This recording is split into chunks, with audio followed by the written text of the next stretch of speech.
Look, it's both of us at once. Well, I'll be damned. Looky there. It's a David and a Lucas. Coming to you live this Tuesday, which seems to be where we're settling in a little bit. This Tuesday, the 27th of June, live from Grand Rapids and live from Nashville. It is the one and only David and me, Lucas. If you're still playing that fucking I was looking game, up info for coming I'm up. going to throw shit at you, and it's going to get there somehow. Anyway, welcome to Brewing Controversy. If you're here, say hi. Brian's here. Ahoy, Brian. So yeah, it's my God, it's almost July. What's weird is it seems like the year's moving by really quick, and yet this month is one of those extra paycheck months where there's 5 Fridays, and I don't it's weird that all these things can be true at once, but they are true. It seems like things are moving really quick, and then yeah. So anyway, if you're here, say hi. Please feel free to participate if you wish. If you wish to lurk, just lurk. That's cool too. But participation is always fun. And, if you're a conservative douchebag and you want to contribute too, that's cool. We like roasting right-wingers as well. So feel free to participate in any way you wish. Hey, that doesn't necessarily mean, just because you're conservative doesn't necessarily mean you're a douchebag. However, that's true. Those are not always consecutive terms, but they often seem to come in one package. So one very tiny package with really tall suspension. So basically, I don't think we can go a month without a truck nuts joke by me when it comes to discussing conservative culture. So yeah, anyway, yeah, I like it. Brian says the Venn diagram of the two is a single circle.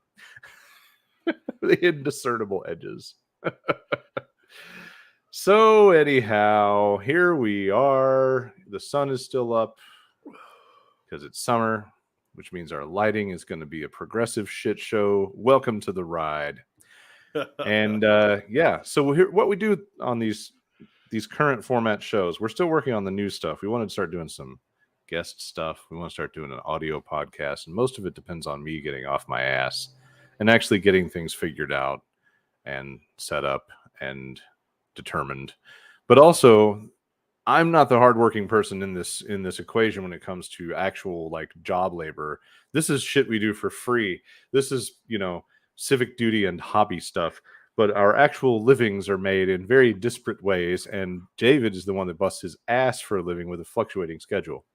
So I do defer in a lot of cases to his needs, because this man is part of that machine that keeps Nashville desirable and interesting. Oh, God. At least to a certain clientele. Oh. David is in the woo girl business, ladies and gentlemen, and I mean, it could be worse. You could be actually driving one of the ride-on attractions, one of the transportainment vehicles. I've actually considered that. I've wondered how much those guys get paid, and I'm just sort of like, I don't know what they only make run doing 2 days shit a week. So I think the people that own them obviously make bank. I don't know what people that drive them make, but I had to figure, if you own one of those things, you're in Cash City right now. We've often joked up here in Grand Rapids, since so many things in Grand Rapids seem to be on a trajectory of things I've lived before in Nashville. The first time we saw a pedal tavern, we were standing out it was before we moved. We were here scoping things out, and we were just standing on the street corner, and I was looking the other way, and I heard her say, "Oh shit." I'm like, what? And she points like, "Oh no, there's a pedal tavern." And we thought we were getting away from this. But I did joke with her, if we ever find that we really need a way to make money, we know the whole evolution and lineage of that entire business segment.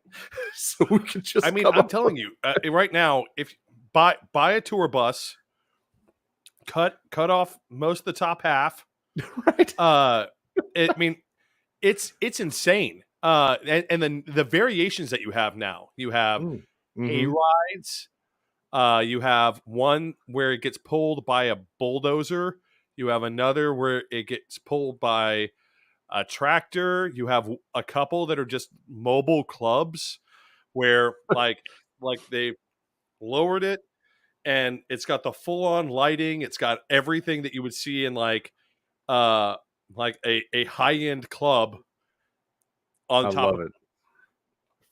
I would just get one and call it the topless bus, cut the top off of it, and let the patronage figure out the rest of that gag and just sit back and enjoy. Well, you do realize most of the people buying are women, so I don't know how that's going to work. I That's mean, my point. That's my entire point. My whole entire point. Lots of bail what money would be necessary to operate said business, but welcome to this the is true. topless I was bus, going to say, ladies. like, you could make it like You a know mobile what to do. Chippendales. Right. Yeah, there you go. You make it equal opportunity. That's what you do. You shave the top and the bottom off the bus, and it's a little bit of both. You have to do it Flintstone style. You're like, anyway. So, That's been one of the worst things that like, so most people have finally figured out that that the pedal taverns are completely motorized. You don't have to yeah, pedal. right. So Yeah, the laziness of the average user, at least in Nashville, where everyone's figured it out, has just become extreme. right. I feel like they But should make it variable so that the driver can fuck with you. Like the driver can just kind of release the motor assistance a little bit and then tell you, oh, you're not going hard enough. We got to go harder. Just mess with people. That'd be great. I mean, can you imagine like how hard? Like you have to for those Michiganders who don't understand, Nashville is a city of hills, yeah, big yeah, hills. yeah. There is It's, no it's why the way. downtown here is far superior because it's mostly level. Yeah, no. I mean, I drive up like 3 big hills just in downtown Yeah, to go to work. yes, Uh, indeed. Chai's here. Hi, Chai. Um, Unless it's Broadway, at which point apparently so uh-oh. for those of you who don't know, last week when I did the show by myself, I had to do it later because Metro in its infinite wisdom shut down the major thoroughfare through the city during rush hour. For what, though? That's the question. So And really, it's not a major thoroughfare through the city. It never really was. It ends at the fucking river. if you're coming But, if you're coming out of downtown, it is. I mean, kind If you're of. going from downtown to west, yeah, that's the only way to get from downtown to Kind west of. is to cross. Kind of, yeah. Chai points out you never see the pedal taverns on Michigan Street for a reason. If you take the hill that you're talking about with Broadway, that stretches across, I would say, what is that? A gradual decline over. It starts at 9th Avenue, it goes down to 1st Avenue, so that's 8 blocks. Take the same distance, convert the incline to 4 blocks, and that's Michigan Street here in downtown Grand Rapids, and you never see the pedal tavern. That's where you people who get snow toboggan, right? You just slide straight down that. Dude, the things that happen on that hill in the snow still amaze me because I'm looking at it going, I'm just avoiding it. How hard is that? Just avoid it. Why is the accordion bus going up that hill in the snow? It's stuck. Shocker. John's here. Hi, John. Good to see you, buddy. I love Brian's suggestion for his idea. A bus ride between dispensaries in Vegas called the Furthermore. I love it. Giant slip and slide. Yeah, I heard about that. I need to find some footage. So the thing we do here is we jump into a little thing called the Hot Take Happy Hour, where David and I have thrown together some newer stuff than the stuff we've been contemplating in our half-baked text messages for the past week or so. And it's usually stuff that's happened like in the last few hours or a couple of days, and the things that made it through the pre-show discussion of, ooh, let's talk about this, let's talk about this. So these are just brief takes, funny, random, quippy shit. And the first thing on my mind today, smoke on the water. This whole fucking town looks like the set of a Cheech and Chong movie today. So we're getting all the Canadian wildfire smoke. Us and Chicago. No. And so it's been super hazy. And like normally through my whole life, I would hear, air quality warning on the news and be like, whatever. It never really affected me. I don't really, and this is not to say that it doesn't affect anybody. I know there are people with respiratory issues, but like for me, it was like, I've never noticed a difference. Today, I come out of the house, I'm like, that's a forest fire. And I got the drift looking, and I came down between the houses, went out on the street and looked toward town, like, damn, it's hazy. And then I was out all day starting midday. I had a lunch meeting and then back-to-back meetings. So I just set up shop in a bakery where I had the lunch meeting and took meeting after meeting that were virtual after that. But at one point I decided I'm going to go on the patio and maybe be out there because it's a little quieter. And I got out there, sat down, looked around. Nah, nope. I went back in. I, for the first time, had that like kind of funky, smoky thing that I could feel in my throat from this air quality issue. So it's legit. Nashville In Grand air Rapids quality and the warnings are a Midwest joke. right now, it's legit. Yeah, Nashville air quality warnings are a joke. It basically just means, hey, by the way, it's spring, and you, Whitey, we're not physically built to live here. John says it was Some of you awful, will and it die. really was. It was pretty awful. It's acceptable. But yeah, no, that smells like plastic. Olivia's here. Hi, Olivia. Is. Olivia was in Massachusetts a few weeks ago. They were getting it. It was bad. Orange, hazy sky. Yep. Inhaler 6 times. Yep. It's not great out there at the moment. But the funniest thing to me was that here we are in this weed legal state. And right now around the state, it looks like literally everyone is smoking out at the same time. Like visually speaking, that's what it looks like. It does not smell that way. If anything, this is killing the usual background aroma of marijuana that tends to be in the air. But yeah. What is the difference between today and being a stoplight in this, or being a stoplight in the city? I don't know. I'm going to wait for the punchline on that one. Yeah, I feel definitely one giant hot boxing. I love it. That's great. Oh, so wait, yeah, so that's going Brian, on. Are you in Michigan? Is that the problem? The aroma. Are you in Michigan, Brian? Is that what's causing this? Or rather, are you in Quebec? That's where this is originating from, Brian. That's it. That's it. Are you hiding across the border right now? Are you currently eating like poutine? If the whole city's a hot box, Brian's in. That's what's going on there. So yeah. Next up on the list, this was David's first item on his personal list, and this is amusing as hell because I still follow the Nashville Reddit to see just a little bit of what's going on, what's getting talked about, and I saw this show up on the Nashville Reddit. So real quick, I'll give the background. There's a market that is in a really impractical location in Nashville that most people would never find unless they had a reason to go there. There are 2 reasons that I ever crossed the river in West Nashville toward Ashland City. Reason number 1, the very, very infrequent occasion of going to Ashland City, which I suggest avoiding in most cases if you can. Yeah, you have to ask yourself a very serious question if you're in the city and you're like, I need to go to Ashland. I had to go to Ashland City to get the vaccine because there wasn't any place available inside the city. See that? Yeah. But I'll be honest, that was the only reason I could ever think of. Like, but yeah, you know what I'm going to do? I'm going to drive towards Ashland City. Nobody in Ashland City wanted to take it, so ta-da! And now you know why we don't go to Ashland City.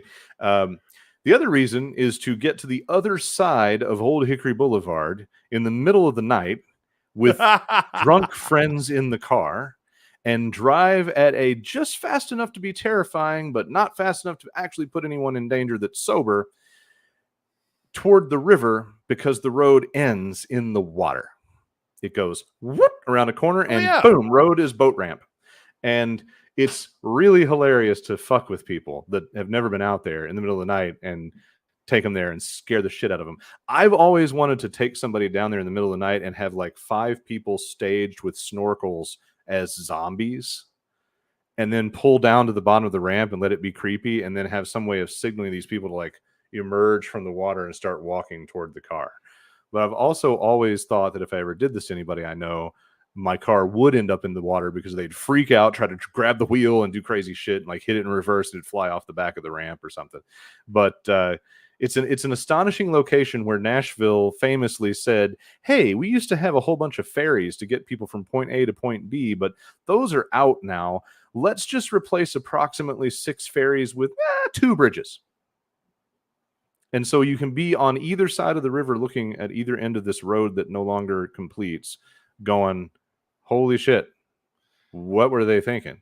And one bridge would have completely changed the nature of the development. This other side of the river is 100% rural, and it's 500 feet from massive major shopping and dense residential. It's astonishing. You know that that part of GTA where like you drive out to the like you're in the middle of a city, but somehow you drive out and there's farmland within Yeah. reasonable drive. Because they're This trying is to that. condense all of like several hundred square miles of California into an island setting for a video game. Yeah, it's a lot like that. So out there, out that way on Highway 12 is a market that has been notoriously known to have right-wing shit going on. Back during the Trump election, they were a Trump bus stop with like fucking flags everywhere. It was fucking gross. And they have all sorts of like digital signage shit with eagles and America flying off of it in 3D and all sorts of questionable dog whistle kinds of phrases. And the dog whistles have, well, they're gone now. So So the owner of Lewis Country Store, and you have to understand, like for the county as a whole, like when visitors come and they're like, "Oh my god, I love this place. I want to move here," and I'm like, "You have to buy inside the county. You do not move outside the county. This line, there's a everything reason. inside this line is cool. Everything outside this line, bad, very bad. Do not go." Welcome to Franklin. No, those are not sheets for sleeping on, hanging on the clothesline. You know, though, I'm looking at the map to make sure. I don't know that they're outside the county. No, Lewis, I Lewis Country. That's the whole deal. Is like Lewis Country Store is inside the county, and this is how. Yeah, This it is is why it's so because weird because it's at 12 and OHB, and it's still not outside. OHB is Old Hickory Boulevard for people who live in Nashville. It's not quite outside the county. no, Yeah, it should so totally not be something you would see in Davidson right. County. This is not something like the council. Nobody would put up with this if they didn't Right. have to. Yeah. I mean, it's inside the lines. But it acts like it's outside the lines. So Lewis Country Store has always been this place where it's just like, this doesn't happen here. We don't do this. And even when people do, it's because they have a shit ton of money or they're tourists and they're downtown and they're about to get arrested. So, which happens more often than you'd think. Like the number of people who show up in MAGA hats and wanting to like pretend like they're in some sort of conservative utopia, and then it's like all the people who are serving your food are gay. Yeah, right. All of them, every last one of them. They're all Like gay. to give you an idea of this place, you could always Google Lewis Country Store, Nashville, look through the photos. It's kind of amazing. It doesn't take long to get the vibe. So yeah, feel free to do that. So recently it's come up for sale, which is wild. And also the owner, like what, last week, toward the end of the week, just straight up self-identified as a Nazi. As a Nazi. So what happened was, and for those of you who don't know what these things are, they're called active clubs. And active clubs are code word for Nazi militant groups, right? In fact, right now there's this huge controversy about the formal Nazi gangs and the Proud Boys and the active clubs all fighting each other. To which I can only reply, proceed. Yes, please, But by all means. These active clubs are fight training, fight initiating organizations for white, white 20 20 and 30 something men to go to the gym and receive indoctrination and martial arts training. That's what they do. So someone noticed from the Nashville Active Club, they were looking at the gym, being like, "I wonder where that is," and they managed to track down from some of the metadata, and then confirmed through zoning documents, etc., that the gym was actually in Lewis Country Store. And so the journalist went and questioned it, like, "Hey, you have a Nazi gang training in your store?" And he's like, "Yes, because I'm a Nazi."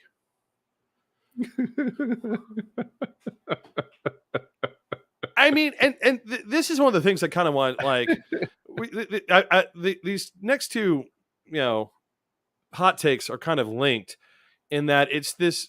These people are no longer afraid to like come out straight out and be like, "You know what? Yeah, I'm a Nazi." Yeah, fuck it.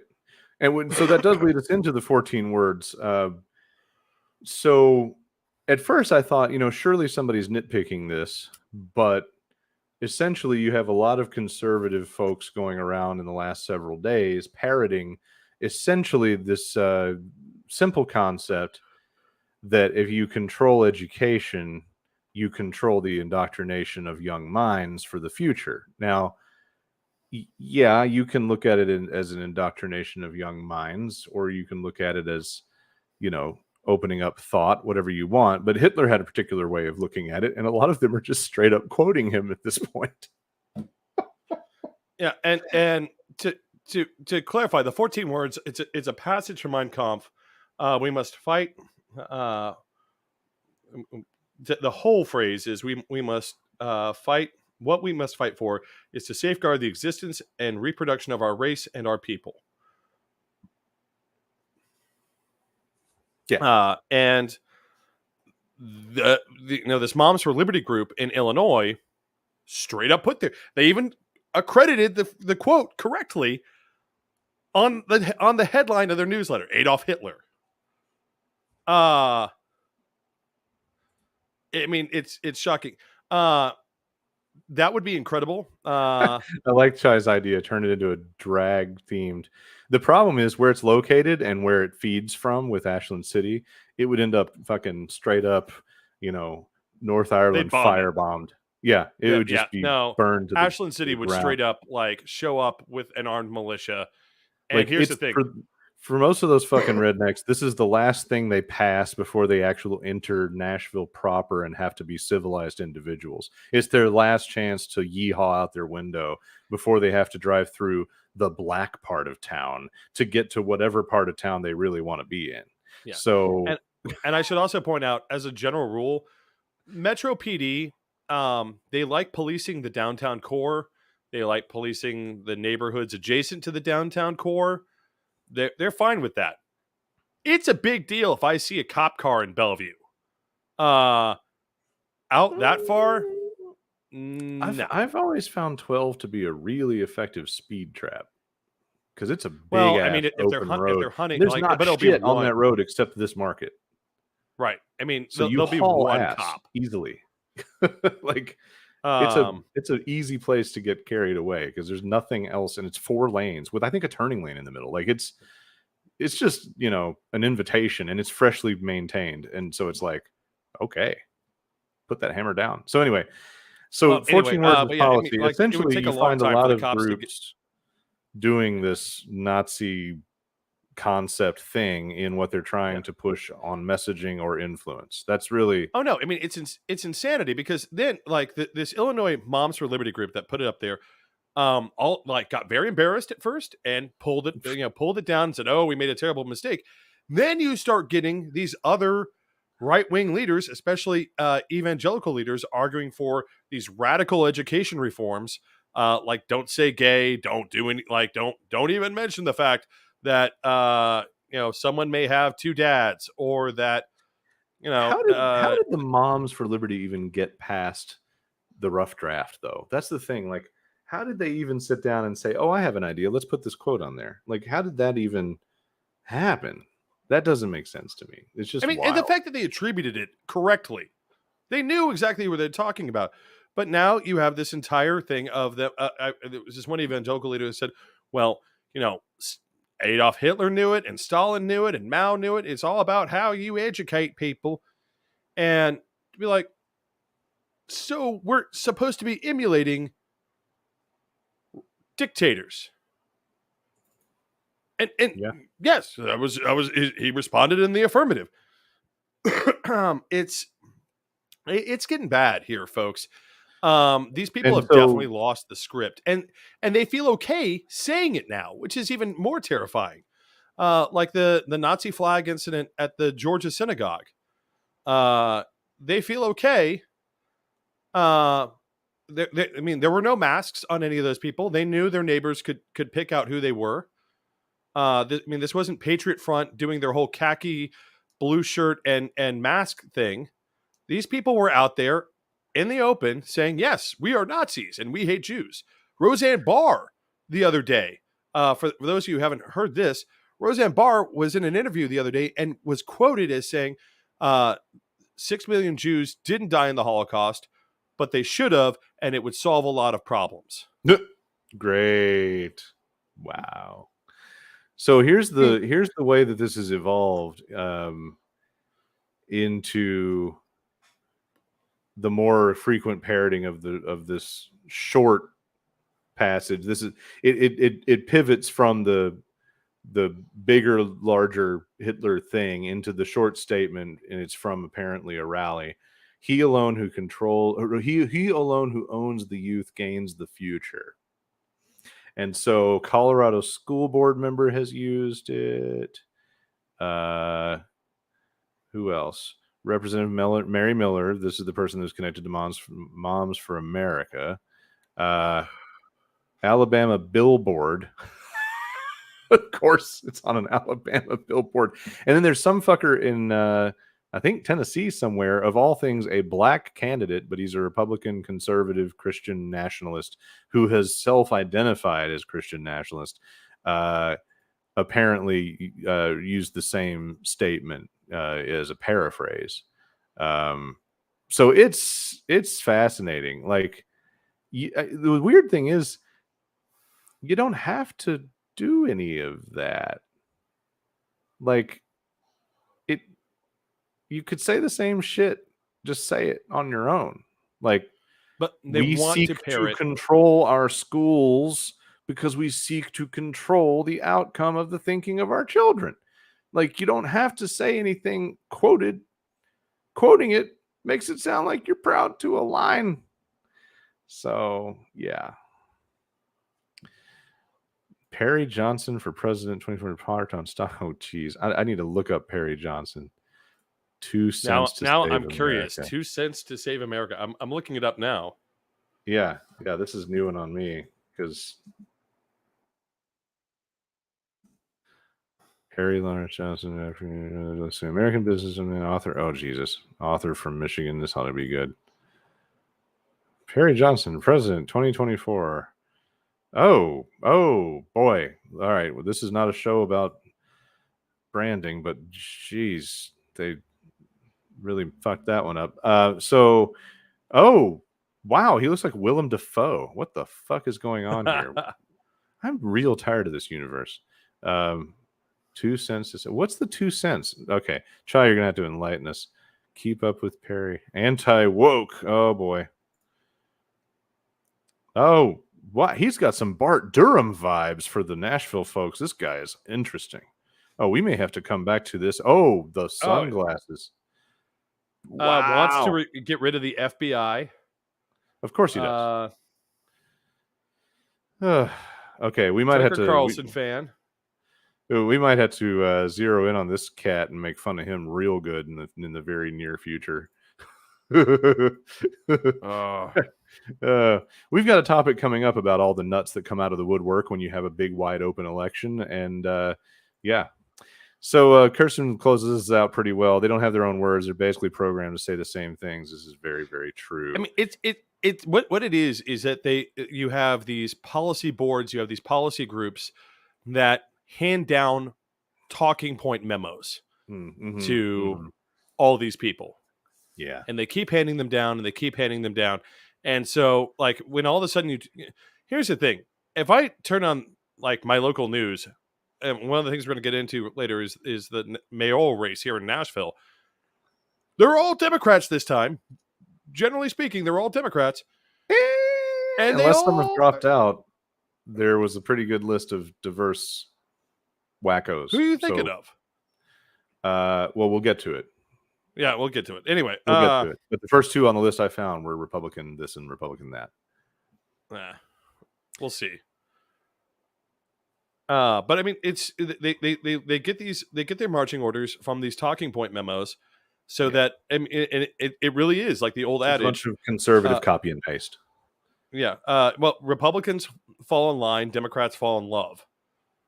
Yeah, which is our weakness. So Putin, as we all kind of know at this point, we almost got rid of this bastard, but for some reason, oh no, you know, reason's been explained.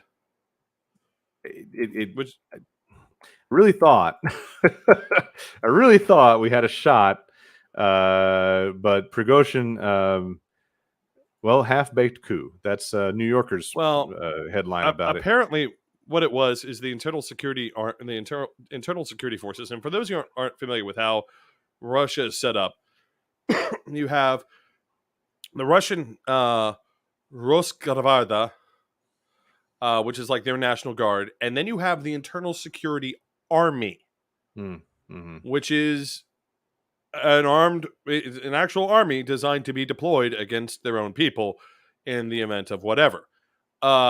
And basically, they had the internal security army. Apparently, the message went to Prigozhin: "We have your families. You can march on Moscow.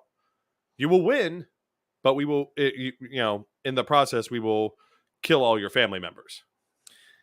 Yeah, and so he backed off. I was so rooting for I was ready. I was so ready.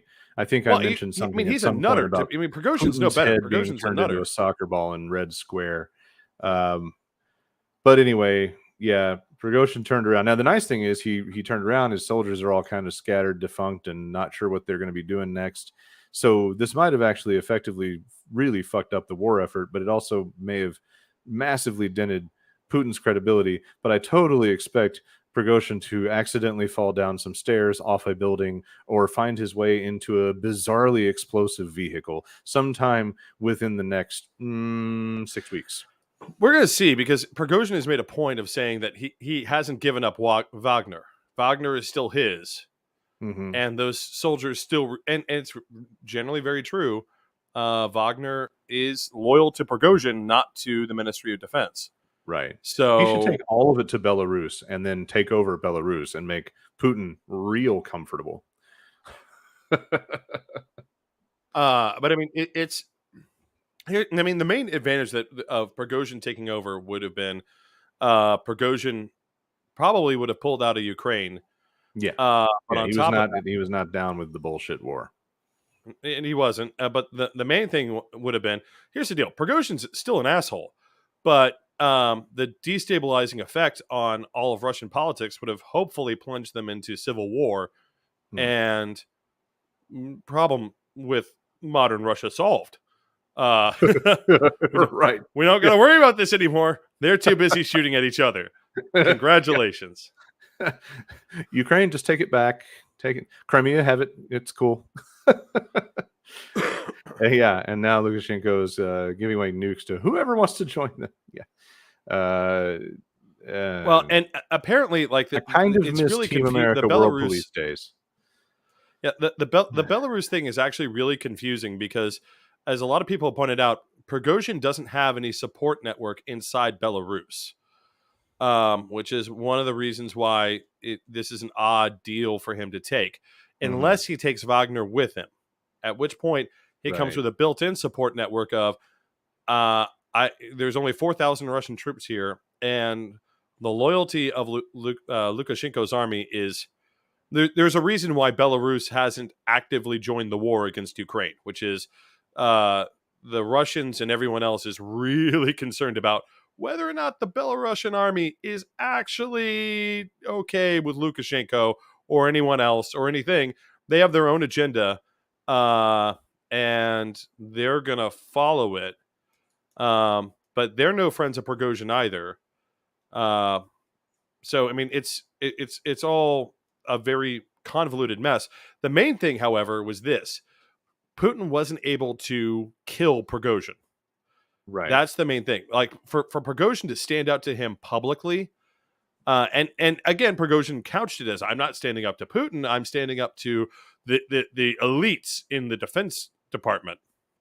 Um, It really highlighted ineffective strongman identity. Like, it kind of showed Putin to be, all talk, bloviating emptiness, I think. yeah, And and maybe the main it'll thing embolden the next person to actually do the thing. exactly, and because the other thing that this has brought up is now you have a lot of people in the Russian government looking around, being like, "There's going to be a day without a Putin." Right. Let's When get that used to it. happens, well, it could now happen tomorrow, really, if we wanted it to, because with the military entirely out of position, right? And with all of them apparently there's less than 2% of the Russian military available to fight inside the country. So if anyone, I mean, that was the fear of Prigozhin. Prigozhin only had 5 or 6, at most 8,000 troops heading for Moscow, Right. but that was going to be enough. Right. Yeah. I think it could be that this opens up a huge window for Ukraine, if they are smart enough to press and press and press. Well, and It's that's the thing is now on top of the already existing morale problems inside the Russian military. Now there's an additional problem of, especially if you're a captain or a colonel who can get enough people behind him, yeah, maybe you can be president. yeah. You too could overthrow Mother Russia.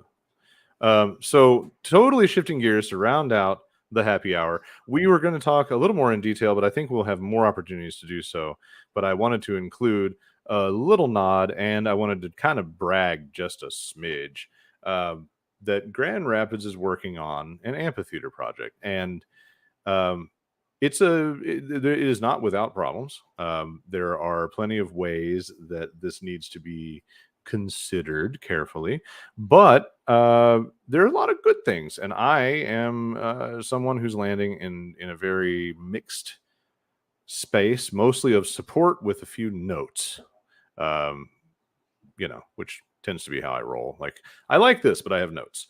So, real quick, I want to show a picture of this thing. The rendering of this thing is gorgeous, and honestly, I liked Nashville's, but I think I might like this design better.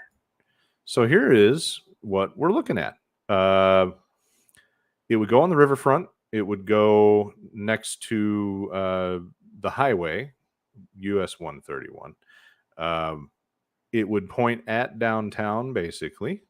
So the sound theoretically would be contained by the highway noise and a whole bunch of other audio dynamics that you'd have to go look up and read about. It's not worth diving into in a hot take, but it's pretty cool looking. Really well done idea, I think.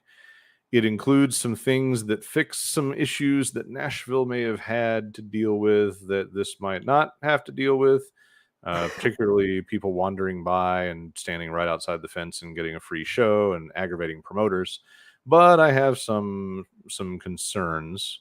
One of the big things that people talk about with it is parking, and it's gonna need a little attention in the parking realm. But I think there's a lot of stuff that can be ironed out and solved and made to work. Olivia points out UFO. It does look a little bit like a UFO. Let me put that up one more time with this comment up. Yeah, okay. It looks a little bit more like a UFO, but still, Yeah, I think that it's got. It looks like a UFO propped up on top of a building. Yeah. Well, you know what? Maybe it is. Maybe this is where all these UFOs they keep talking about That's where they're going to hide them.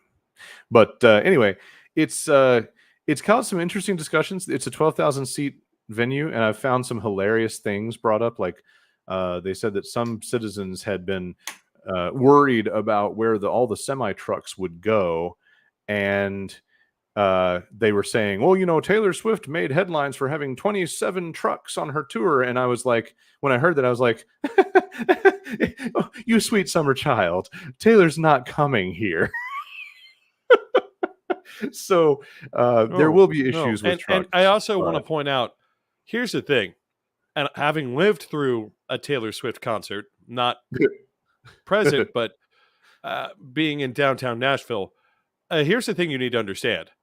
If you think anyone else is going to be doing any kind of other business that day, right. no. But it's not happening. It's not. There's no venue large enough. I mean, Detroit is where she went for a reason. So I like John's very obvious sarcasm, or at least I assume this to be sarcasm. What do you mean parking? There will be bike lanes and a dash bus. So that's the parking problem that we're talking about. They are designing this thing to be a walk-in, ride to, drop off, etc. But it's also got a highway ramp right next to it that's going to be the direct access that most out-of-town yokels decide to use, and it's going to back things up in a lot of ways. So there's a lot of stuff that needs to be considered. I think it can be done and should be done, but I don't think they're being honest about a lot of stuff. Like they talk about limiting the hours and limiting the decibel levels, and the experience that I bring from Music City, USA laughs heartily in your face repeatedly at those notions. That's not going to happen. We just have to decide, are we going to be one of those grown-up cities that does this thing? Then this is the thing we're going to do. But the point about the parking is really concerning because, you know, I brought up the thing that Chai brings up, multiple events at the same time. That creates a totally different parking issue. And the parking lot there used to be the more affordable parking lot for low-income families who want to park and walk to those events. There's a very nearby parking lot that's gonna get pricey, if not get destroyed, to have stuff built on it, because all this is part of a master plan of multiple things. So those of us in my neighborhood, you know, we're not adjacent to it, but we're on the route of the dash bus. That's the free bus, and if you're smart, you're going to park somewhere else and take that bus and loop to your show. Problem, that makes our neighborhoods the parking lots. So that's the thing that we still have to have a conversation about. But the one thing I'll tell you, high 5 points. Yeah, exactly. The one thing I'll tell you, and David, this is where I need your memory help. Our whole adult lives, Nashville was dicking around, chasing its tail, trying to figure out what to do with the property that the amphitheater in downtown Nashville sits on now. It's been through 1,000 iterations. People that watched the show Nashville when it was on ABC may have thought that the concept of debating over a baseball stadium on an old trash property was fiction. It was not. We actually had multiple iterations of what the fuck do we do with the old thermal trash property?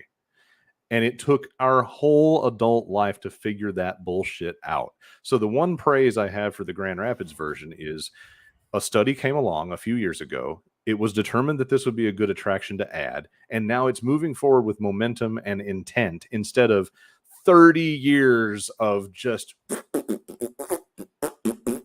whatever the fuck, delay after delay, weird, random, stupid idea. But, you know, it's still got some work that needs to be done. Chai points out a very good point. Not a lot of parking along the dash once they remove them. And that what she's talking about there is there's a lot of just right hand and left hand doesn't coordinate here. So you'll have people say in one breath, hey, there's this bus and you can park out here and get on it. And then in the next breath, hey, we're going to change the street layout and take away that parking. What? Yeah, so I mean, there has to be a lot more coordination and a lot of questions answered before it's going to be for those of you, to give you Nashville's perspective on how this works.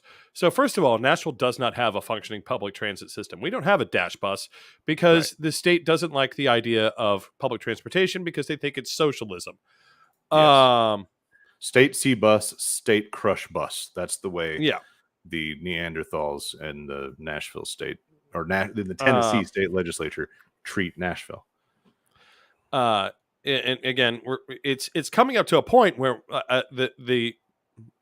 I'll be honest, the words have now been spoken in the council. and even by Nashville representatives, which is we've run all the other off ramps we could have had before this that we didn't take, meaning that there's only one option left, and that is an L. We're gonna have to build an L. And David has been on, pardon the pun, the L train for quite some time. He and I have had some personal beer-infused late night knockdown drag out debates about light rail versus elevated rail. The one thing that Nashville can't do that most people in the country don't understand, they just look at Nashville. People from big cities look at Nashville like, what's wrong with you idiots? Just build a subway, until they learn a lot about the situation. We tried 100 years ago. It did not go well. No, yeah, you can't go far underground before it fills up with water. Yeah. I mean, when I say it fills up with water, you take a shovel into your backyard, anyone's backyard in Nashville. You dig 2 feet down, that hole is going to fill up with water. Yeah. I think Detroit style could work for Nashville really well. Detroit has like a little concrete rail, monorail, something or another. That could work out, because I don't think you can do anything underground here in Michigan either. I think it either fills up with water or turns into quicksand, or I don't fucking know. Well, and the other problem is, even where you don't have water in Nashville, the city sits on a giant limestone slab. And the fun thing about limestone is this: it's hard, and it does nothing but retain water. Right? That's why it's always so wet. I mean, that's the joke. Is you go to any underground parking garage in Nashville, and you can it's never silent. And the reason it's never silent is because you can always hear the pumps running. You look at the walls, and it's always wet. Well, and the new convention center in Nashville was built. It spans 4 blocks, 3 blocks, 4 blocks. It goes uphill, so it gets to be 1 story at the top, but it's like 3 or 4 stories if you go all the way to the bottom level. But all the nice shit, all the fancy pants ballroom shit, for the most part, is up high. The exhibit hall and the parking deck are on the sacrificial lower levels of the Nashville Music City Center for a reason, because you can't depend on the flood. So yeah. So I mean, anyway, back to the point. So we're very used to the concept of, you have an event space. Yeah. So therefore you park in the neighborhood. Right. I'm going to tell you right now, there are like every so many months, you're going to get at least 1 murder, right? Of someone who's finally snapped about their driveway being blocked for the 4th week in a row. Right? It's going to happen. It's going to let you know there's going to be a body count. The parking wars in Nashville are real.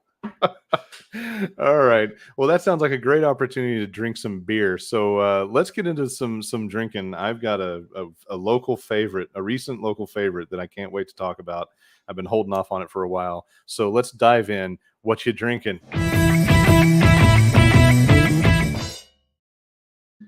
So I go first, you go first. Who goes first? Oh, you've still got a massive glass of whatever the fuck that is. Yep. Is that the beer you're reviewing? So is that yours that you're reviewing that you're already into? Yeah. Oh, okay, good. Yep. I wasn't sure if you were gonna have to chug that somehow to get to the next one. No. So yeah, you go ahead then. So I chose this because I was looking at the graphic design of this and being like, we just went so retro. We just went so I don't care, 1970s. It's not even 70s. It's like a parody of an old Western silent movie. That's what it reminds me of. Like some guy in an old Western silent movie is digging or panhandling and or panning, not panhandling, panning for gold, and finds it, and the screen goes gold. Like it's really, I kind of like it. It's kind of ridiculous. So I'm like, okay, we'll try this. It's a triple IPA. It's a hazy. Triple New England 10%. hazy. Omnipo. Is it Polo Right? or I Polio? also got a kick out of that. Omnipolo or Polio? It's every chicken. It's every chicken. It is, of course it is. Yep. Every Omnipoyo. All right. Collab with Track Brewing Company. Okay. This is not what you had in there earlier. You still had the shaman from, I guess, last week. Yeah. It's a thing. It's Is it now? I gotta be honest, as IPAs it's go, gold. Hold that up again. It meets the mark on, I mean, you know, it is what it is the right color. Eric's here. Yeah, Hi, this Eric. is not Good to see you. Delirium Nocturnum. Love my triples. Delirium Nocturnum. Yep. Mm-hmm. Yep. This is real quick, I will point out John's dropping some cool IPA. links in the comments for people to check out. They don't do us any good to put on screen, you know, because you can't reach to your screen and click them. But feel free to go through the comments and click on some of these links that John's recommending. So it's okay then. It's an IPA. I'm looking for something unique about it. It's not strong in any flavors. I mean, it's fairly smooth for an IPA. They call it a hoppy meeting of the minds, enthusiastically crafted at our church brewery. No, this is not that hoppy. On now, granted, Surregatten 41 in Sundbyberg, Sweden. Oh, it's those guys. They're calling it about them. Sonoma Pale Ale. We bonded over cask ale, Sonoma Pale Ale, and brewed a triple IPA. Yes, we did put some other amazing hops in there too. It's an IPA. I mean, I'm looking for some way it stands out, and the thing is, it's a little smoother than I would normally anticipate for a triple. But good grief, it's an IPA. It's got a few ratings. Holy shit! I mean, here's the thing. I will completely confess, when it comes to IPAs, I enjoy either the classic style where it's over malted and that creates a really cool experience, or it's hopped to the point where it could be considered a war crime. So this in-between shit is not... I mean, it's still good. I like, if I saw it at the bar, I'd be like, okay, I can drink that. I mean, but I will say this: it does not taste like a 10%er. I was about to ask you if that comes through at all. Yeah, there's no alcohol bite. There's no nothing on it. It's super smooth. Like this could very easily be GHB in a bottle. Okay.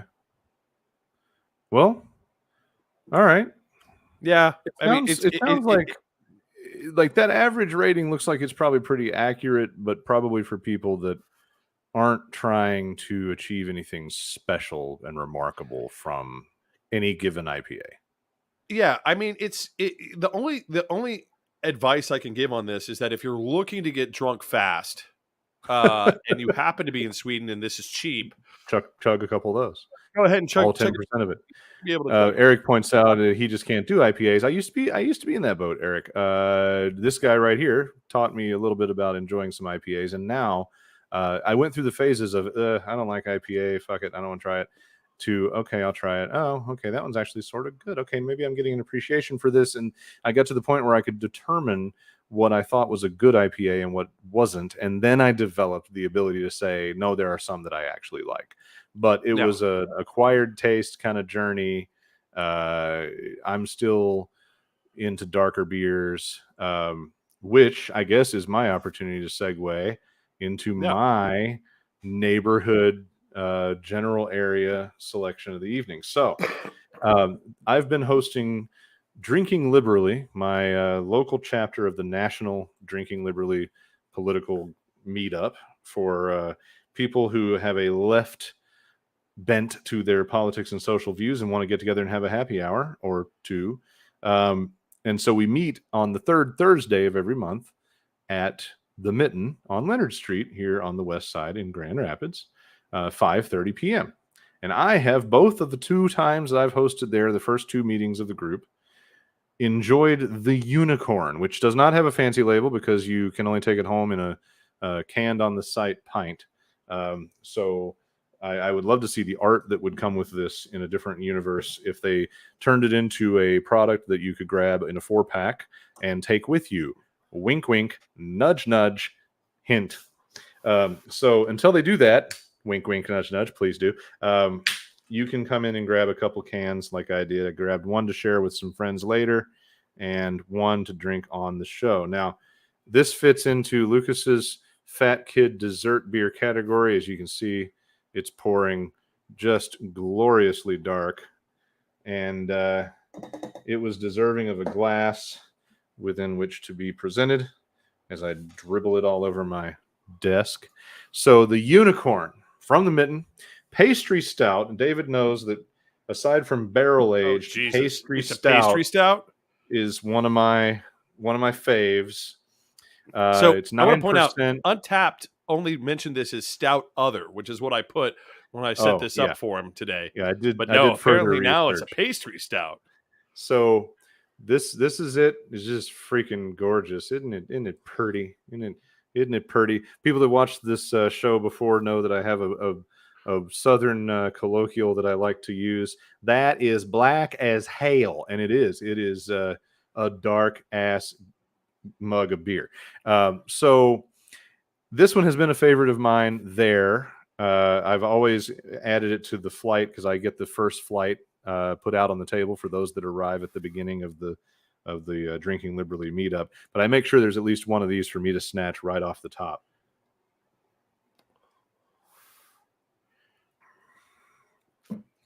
And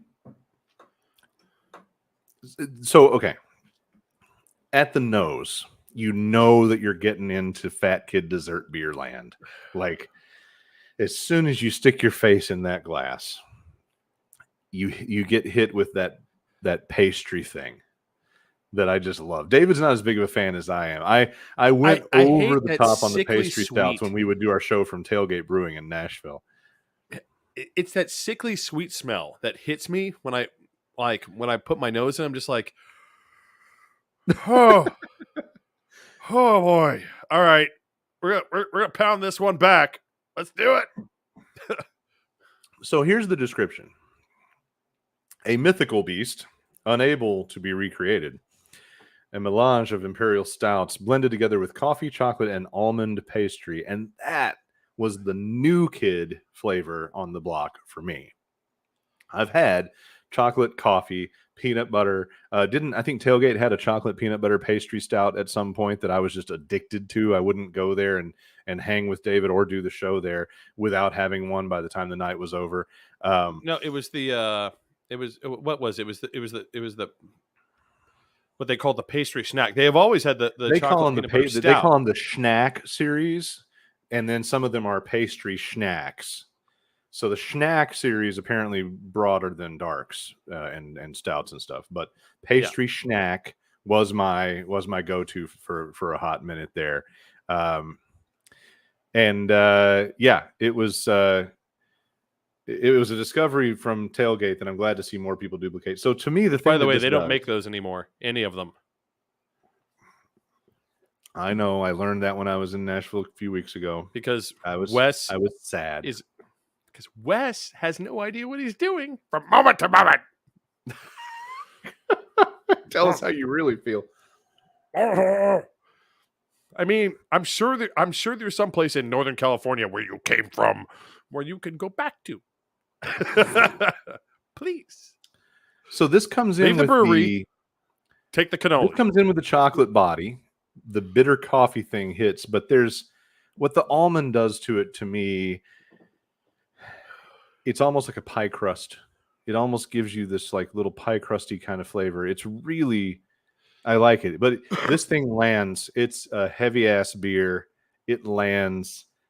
It is definitely like if you lead with this, you're not drinking many other things. Not for a lack of alcohol tolerance, but for a lack of available stomach real estate. This is a big daddy big old dark beer. Now, Chai, you don't have to do the beer. You can always bring a cider. We do review ciders once in a while on the and we show. review meads. David's more the mead guy than me. I'm not really the mead I guy. love. Speaking of mead, folks, Olivia's into the mead and has not met an IPA she likes that was not a black IPA. That's called That's an sports interesting beer, point. which you may notice is my fucking bag. It really is. It so is. And I think way before I ran my mouth a bunch, Eric saw that dark pour, and apparently this would be the appeal. So yeah, Eric, I recommend it. Maybe we need to. Well, you know what? You need to be at the next Drinking Liberally at the Mitten and try some of the unicorn. So those are our two beers for the evening, and now it's time to talk about things and stuff. So the first thing I want to give one quick apology real fast because people may have noticed I keep on switching back and forth. I apologize. I have an ongoing work emergency where I'm kind of like doing the show and then popping out and being like, fix. Yes, when and then pop back in. when you see him disappear and I go full screen, it's because he has triggered that to provide cover. And in the tiny little preview window, I look down and I see David trying to emergency manage work stuff. So because someone totally threw legit. away David's schedule for next week and replaced it with their own, and therefore we don't have anyone scheduled for lunch tomorrow. You gotta love it when the point makes Surprise! itself. Though. You Which gotta is why love David's boss's boss called him 2 hours ago to find out why David was a fuck up. And then you promptly defended your proactive decision to have the correct scheduling. Oh, there's beer everywhere. Okay, so yeah, so let's talk about that Nashville mayoral election. The way this works is we talk about a little something smaller than the real topic of the evening, but unfortunately, sometimes we let ourselves go down the rabbit hole too long on the smaller topic, and we don't do as much on the bigger topic. But this time, we're going to do a lot on the bigger topic because the bigger topic is a drum that we've been beating since long before the gods of the sea invented human stupidity. And so let's talk real quick about that mayoral circus in Nashville. David has to actually care and vote, and I don't. I get to observe. And I want to run down this list, David, that I got from Axios. Oh, Jesus. It's so long. And, So and here's the thing. It's anyone's race. Yeah. And for those that don't know, here's the reality of a mayoral race in Nashville. First of all, the reality of any city race in Nashville is pathetically easy to get into. So you need exactly... One of my bartenders is running for mayor. Uh-huh. You need precisely a whole total of 25 signatures to get on the ballot. 25. Yeah, no. I was on the ballot before I moved with 30 signatures for councilman at large because I thought maybe, just maybe, I'm going to just get into this mess. And I withdrew because I didn't want that in my life at the moment. Yeah. But it was not a hard thing to do. At work, one day, I filled half my petition just by walking around to work friends and then going downstairs to the coffee shop and asking the staff of the coffee shop to sign my petition because they all knew who I was from getting coffee every fucking day. And so that's why you see a litany of people. They crawl out of the woodwork to run for mayor in Nashville. But I did it again, David. I sailed past Brian's contribution. I'm going to rewind real quick because we forgot the one thing that we tried. Oh, we did. We forgot. When Brian makes it available to us, we always include the other recreational substance in the room. Brian has brought to us this evening. My God, that's a paragraph. Not all weed is created equal. Some are less equal than others. I'm empathizing with you right now, Brian. I'm empathizing. This is one of those. It's a hybrid called I-10. Like the highway, yeah. As you can see, the bowl of names does not runneth over. This one misses the mark and still hits the target. It ain't great, but it looks great and smells great. It also feels sticky when you pop open the buds, so it's got that going for it. It's a lot like hooking up with a local girl at a bar in Phuket. It's probably not. And that is the other reason that we feature Brian's additional recreational reviews. Because the man is a narrative genius. So that was sorry about almost forgetting you there. That was Oh, Brian's that's a story. addition to the mix. All right. So mayoral election list according to Axios, but this was on May 18th. So maybe some of these people God have only dropped out. knows. You can update us, David. So Natisha Brooks, former Republican candidate for Congress. And Don't know if I she's haven't still even in. seen any of her. She, I assume that could be a generic name.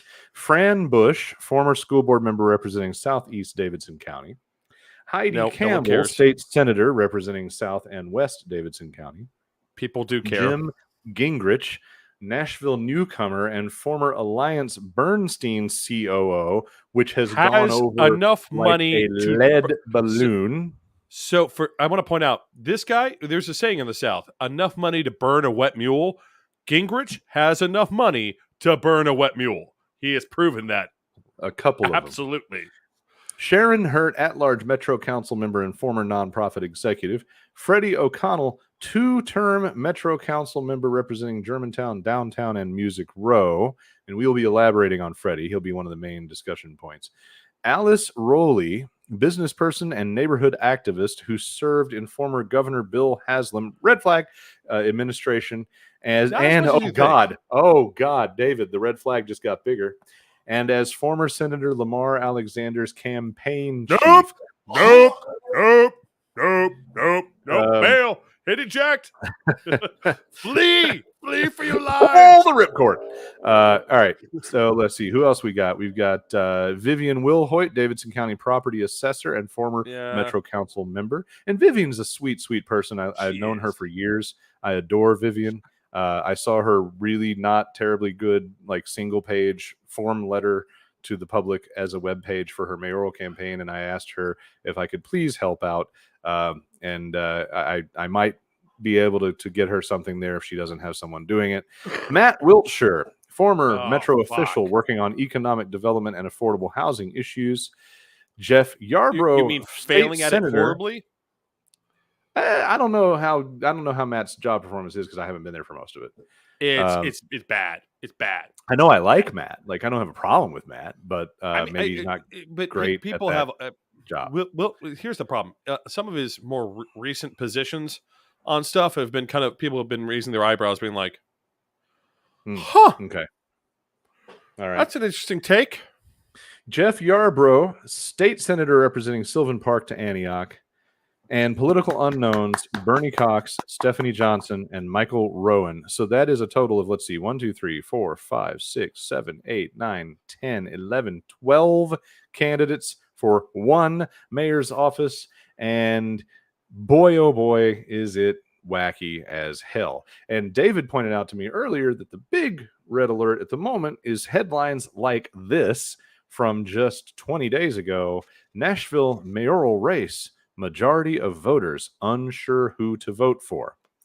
This is the shit that happens when literally everybody and their grandma can make the ballot. And so if you are one of the people that's come to Nashville from somewhere else and bothered to actually do the thing that always pissed me off that no one would ever do when they moved to Nashville, which is to fucking plug in and register to vote and actually participate. If you're trying to do that and you're new, what the hell? You can't possibly follow any of this. And one of the things that we were talking about earlier, and I incorrectly assumed it was a different Yarborough running for mayor. One of the things I kind of pointed out was, there's one of the reasons Nashville has, in Michigan, you have the DeVosses, you have, the Myers and apparently some other political families. Nashville has these political families that exist. But part of the benefit, at least for most people, is they know by your family name where you stand on things. Mm-hmm. And it makes it a little bit easier, and it creates these political dynasties But we don't. I Like don't the think any of Coopers. these are dynasty candidates. No, Cooper they is the aren't. last of the dynasties. Now, David, for a minute, was thinking of Yarbrough in a dynasty sense, but we double checked the bio, and I clarified that I think the reason that David has that vibe is because Jeff Yarbrough's been around Nashville's political scene for a hot minute.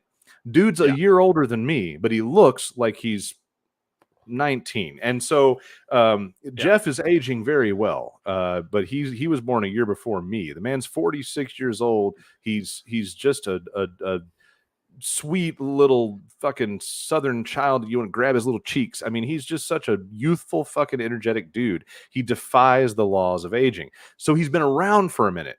And so So I thought it was a different Yarborough. he's his own he's his own dynasty name because he's been around so long that David thought he can't possibly be the same guy, but it is the same guy.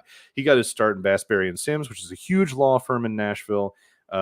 He was involved in Al Gore's presidential campaign, Harold Ford Jr.'s run for the United States Senate, Nashville Mayor Carl Dean's policy advisor. He has had a lot in his career for kind of, relatively speaking, a younger dude, but a dude that's been around a long time doing this thing. So Yeah. he's like, David and I are pretty open to admitting when we do have a bias. I assume you're voting for Yarbrough by the way Oh, you've yeah. talked. And if I were voting in Nashville still, I'd be voting for Jeff as well. Now, we've got And just to reasons for clarify that. why. I've got personal reasons, like Oh, he used to be in my area of town. He and I worked on the Obama campaign together. Like, I've got background reasons why I would support Jeff. He's always been a really, really nice guy, a seriously cool dude. Olivia says we really need to have some cage fights to reduce the size of the ballot, which see, is he a made me take that layered out of the hot joke. takes. He made me take it out of the hot takes. David wanted to talk about the cage fights. I told him we had to wait on that, so we probably get to it, but I think there'd be more to talk about later when it continues to be a thing. So Yarbrough is kind of our guy, but I'm open to the reality that some other people are good. They're just not cutting it. And one of those people is Freddie O'Connell. So Freddie O'Connell, for me, has always been a double-edged topic because I liked, and I've said this before, I liked Radio Freddie. Back in the day, Freddie O'Connell and Mary Mancini, two known liberal operatives in Nashville, had a radio show called Liber Radio. And they weren't like our kind of unfiltered, foul-mouthed, anything goes style. But they were as anything goes as you can at the edge of the mainstream in Nashville politics while running on an independent FM station. I think they were on the Vanderbilt station or whatever that fucking station was before it became the publicly funded one that it is now. But basically, they were sort of underground radio, liberal smartasses that would take things straight. Like, they were kind of in that Daily Kaz, Young Turks bubble before those were even a glint in the eye of any Politico. Oh, how it's changed. And the fact is that each of them got involved in the mainstream. They became part of the machine. Mary became the TNDP, Tennessee Democratic Party chair. And Freddie got elected to Metro Council. And they both, in their own ways, sold out a lot. Now, they both know that I fundamentally like them as people. I've been in touch with both of them over the years. I think Freddie kind of got tired of me talking shit, so we don't talk that much. Yeah, Mary that's Mary and I got continued to stay in touch in a lot of good ways, and I actually said in front of her at a forum after Trump won, they did a little apology tour where the TNDP had town hall forums across the state. And in that forum, I stood up and I said, I think really the root of the problem here is that we all wish we had Radio Mary, but we have Chairwoman Mary, and it's not working. You need to be more outspoken. You need to be who you really are.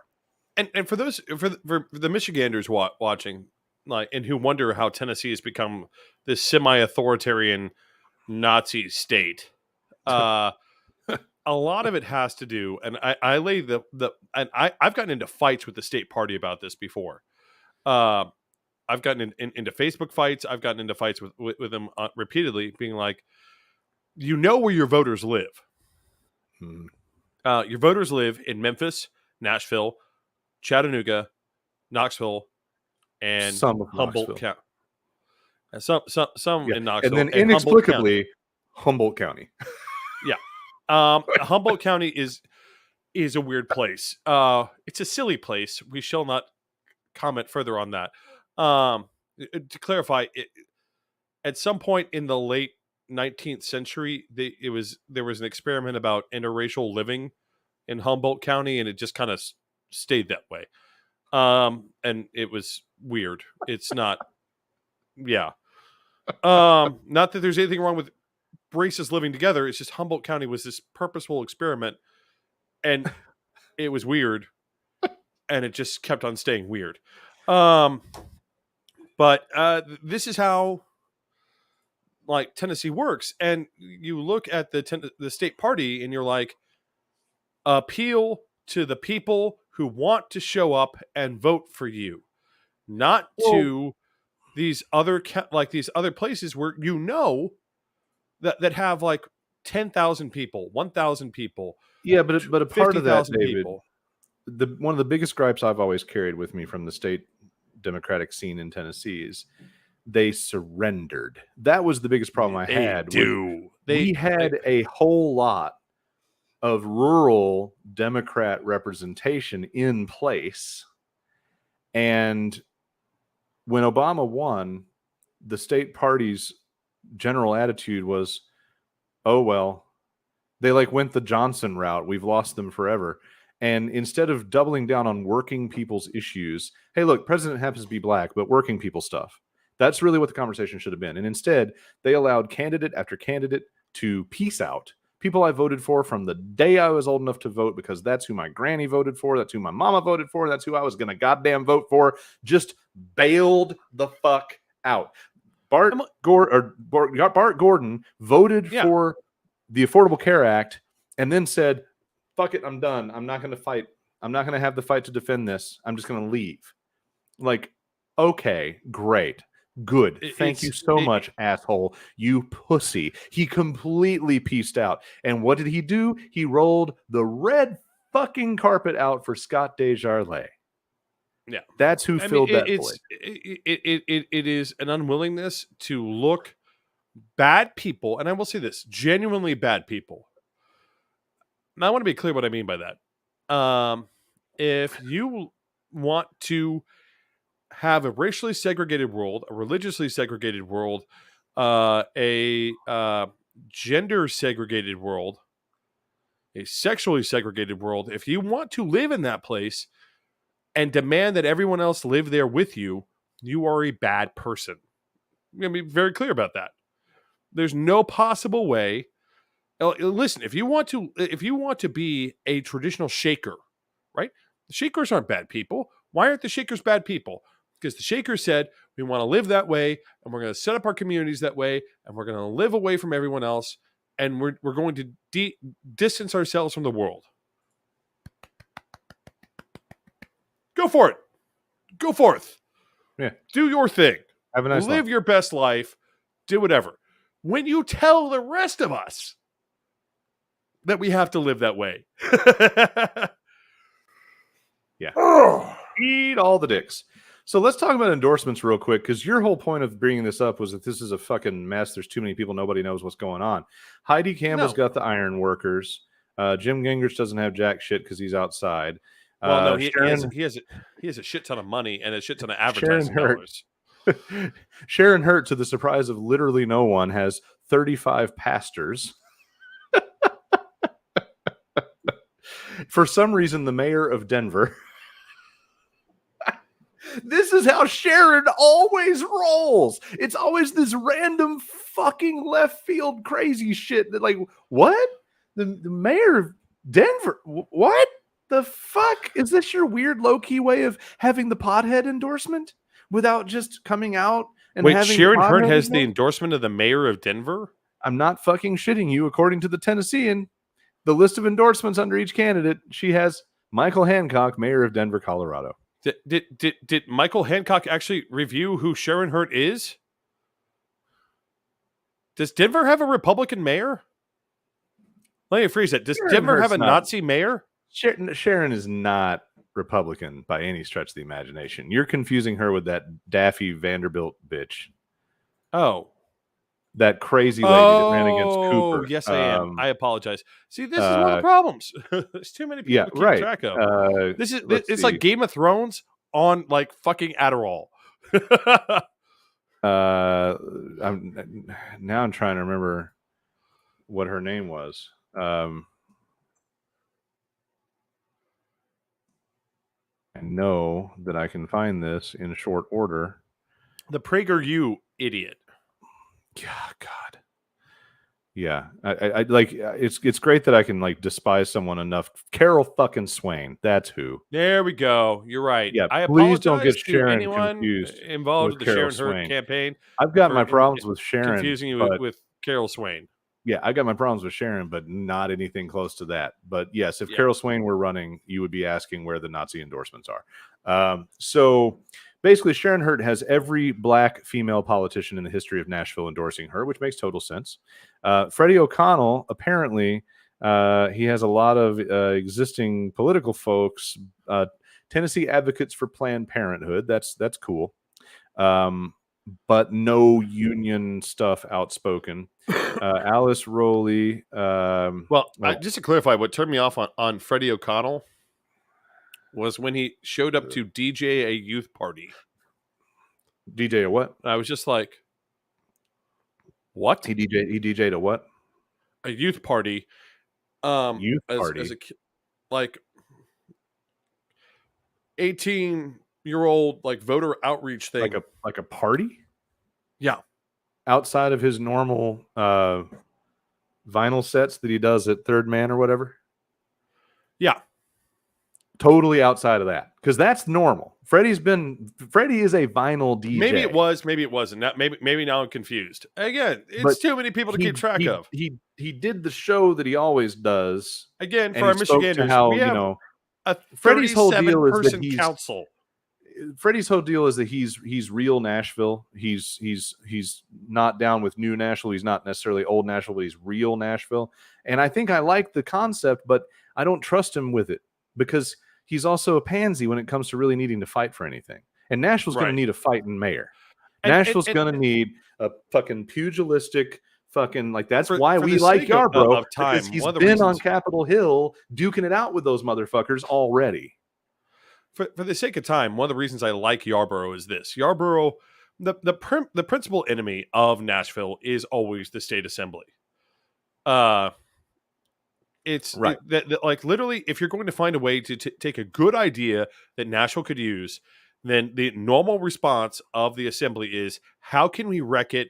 Because Nashville is Sodom and Gomorrah, even though it pays our bills.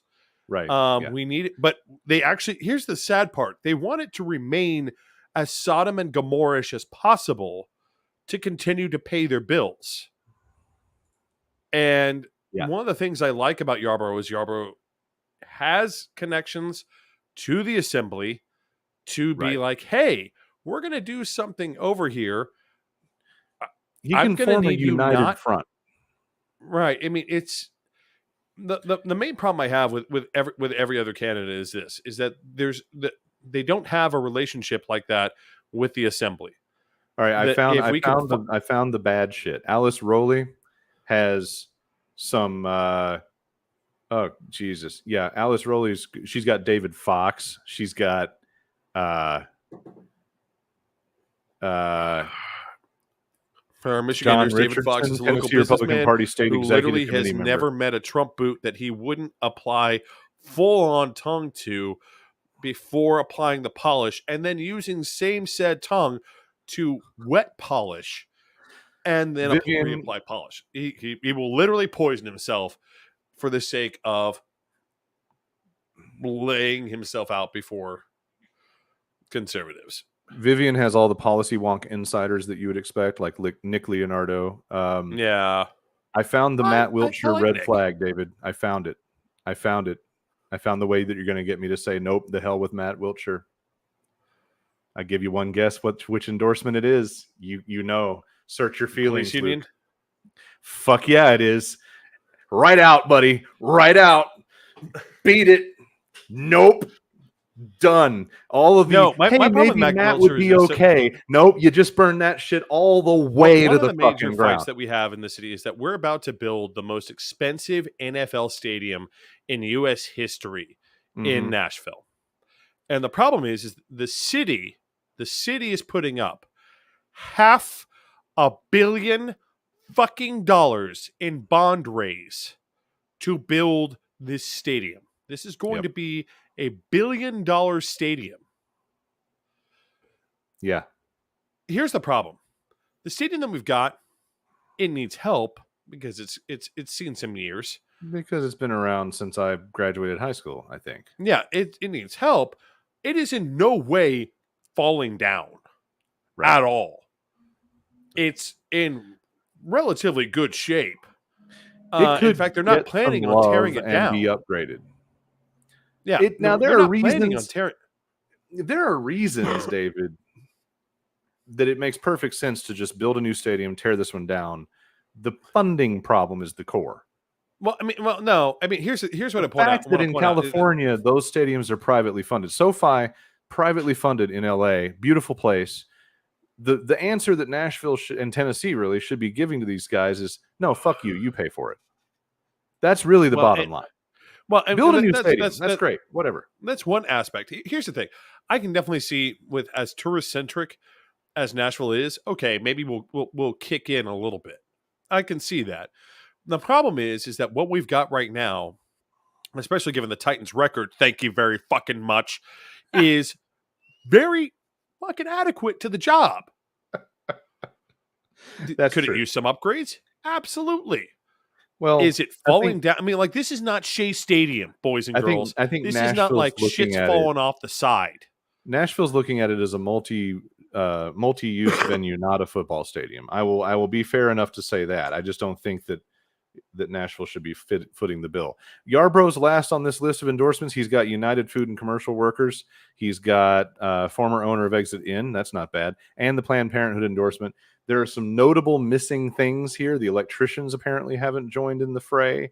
The That doesn't surprise me. stagehand union apparently hasn't joined in the fray. And they won't, and you know it. I don't know if they wouldn't hand out some favorables for certain people. And When's the last time? Did the stagehand union endorse anyone last time? what they tend to do is kind of give you the vibe of who not to vote for. So I could see them putting like Yarbrough, O'Connell, maybe Wiltshire, just because he's got so many other endorsements from other existing council members. Oh, and by the way, hopefully soon. I've been talking to people from the Culinary Workers Union. What, Yarbrough? Nashville, coming to Nashville. Oh, I see what you're saying. Yeah.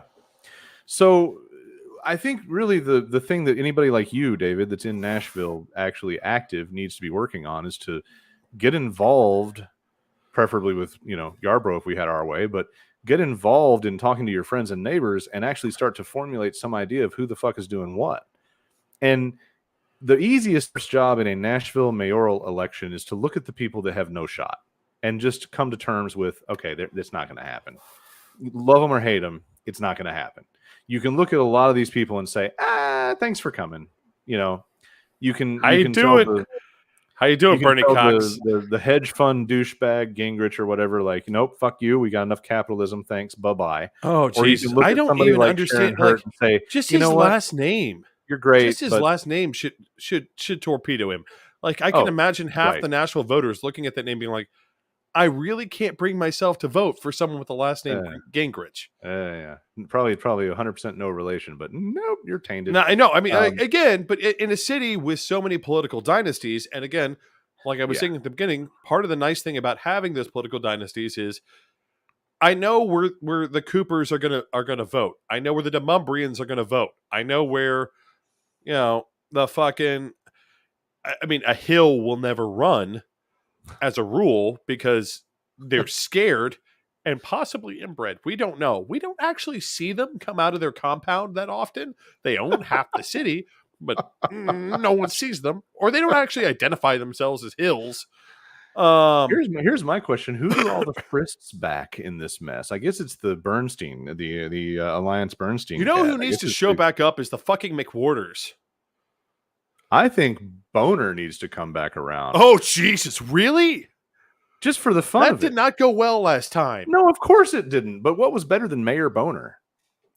For those of you And not familiar, for those that don't know, Nashville Boner, legitimately had a Mayor Boner.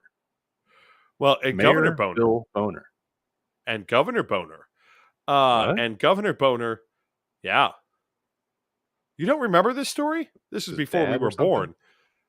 This is before we were born. But Governor Boner, the reason Lamar Alexander rose to prominence in national politics as the first Republican governor in a long time of Tennessee was because Governor Boner got elected and then he got lost the re-election and then proceeded to basically hold a fire sale for pardons while in office and forced the assembly to move up the inauguration date of Lamar Alexander, which again made Lamar Alexander stand out later on when he Are you thinking resigned the about governorship ahead of time to go on a walkabout of Australia.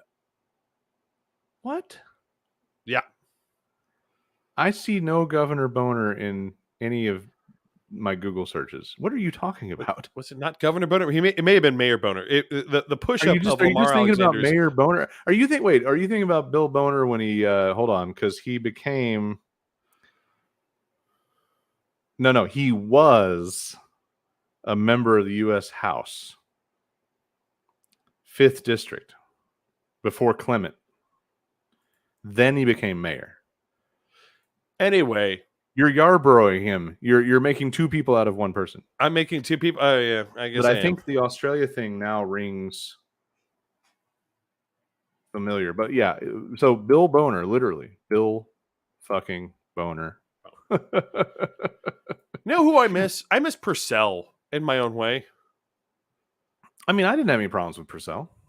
Exactly. That was the nice thing about Purcell. No one had any reason to dislike Purcell ever.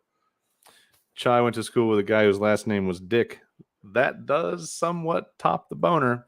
I can do better. I went to school with a guy whose name was Richard Kuntz, which again, the shortening of Richard is. So how many times did a teacher look up from a roll book and say, Dick Kuntz? Is there a Dick Kuntz in the room? Kuntz? Oh. Oh, Bredesen. Oh, you silly floppy-dicked fuck. It's going to be wild. I hope that it turns out well. I would love nothing more than it's going to a runoff. We know that. Yarborough. It's going to a runoff between somebody. We know that. It's just going to be a matter Nashville of who. loves to spend twice as much money as it has to by having such a ridiculously accessible ballot. Yeah. Here's the thing. No one is going to get 50.1%. If it's August in there Nashville, will be a runoff. There's an election for something. Well, then you're going to have a runoff for at-large. Because at-large is the, whatever number of them are up. Maybe it's all 5. Yeah. But, Brian, you are 100% correct. The solution to all of this is jungle primary with ranked choice voting. And with that, let's turn to the depths of the sea. So I'm going to start this out for us. Because I had someone mention to me like, "Oh, what a tragedy." And my response to them was this isn't a tragedy. This is a Darwin Award. You went down to literally bone-crushing depth and a submersible and obviously failed to ask the right questions that a lot of other people asked, being like, this doesn't look safe. And then you paid hundreds of thousands of dollars to ride a suicide can down to the bottom of the fucking ocean. A suicide can. So let me be very clear. First of all, if you somehow lived under a rock and you made it this far, you've sat in this show for 1 hour, 34 minutes, and 38 seconds. and you don't know what we're about to talk about, I can't help you. But if you somehow missed it, 5 idiots got obliterated by taking a Kmart blue light special ad hoc fucking submersible to look at the front end of the Titanic and basically eliminated themselves immediately from this mortal coil. So yeah, they went to bone crushing deaths and got bones crushed. Genius. It was not a suicide can, it was a Dodge Caravan. So what I'm about to do is not even an accurate representation of what happened off the bow of the Titanic. There was a lot more. Also, for those in Tennessee, what I just did, I would normally never do, but I can't. I don't think I can. No, it doesn't have a barcode, so I can't turn this can in to get a deposit back, which is why I didn't pay one. But you never do this in Michigan. I do want it to stand up. There we go. So, yeah. So, all right. Look, I went through the motions. I got razzed by a lot of people that have way too much empathy for their own good, for making tasteless, crass jokes at the expense of these fucking morons. But, I mean, you know... Olivia, as soon as I heard it was controlled by a wireless Xbox controller, I knew it was fucked. Oh, no. Here's the thing. At least Xbox would be a primary vendor. This was a tertiary vendor in that it was Logitech. I mean, you wouldn't even get this controller in the box with your Xbox. You'd have to go out and buy this as an extra. Yeah. I swear by my Logitech, but you know the difference between my Logitech and theirs? All of its atoms are right here. God damn. So, all right. Brian, I heard it was running Windows Vista. Doomed. I love it. So, all right. First of all, normally, yeah, you wouldn't ride... The puns are just endless. You wouldn't ride the wave of humor at the expense of the deaths of 5 people. But like even the teenager, which is the teenager is the closest thing we have to a tragedy in this crew of morons.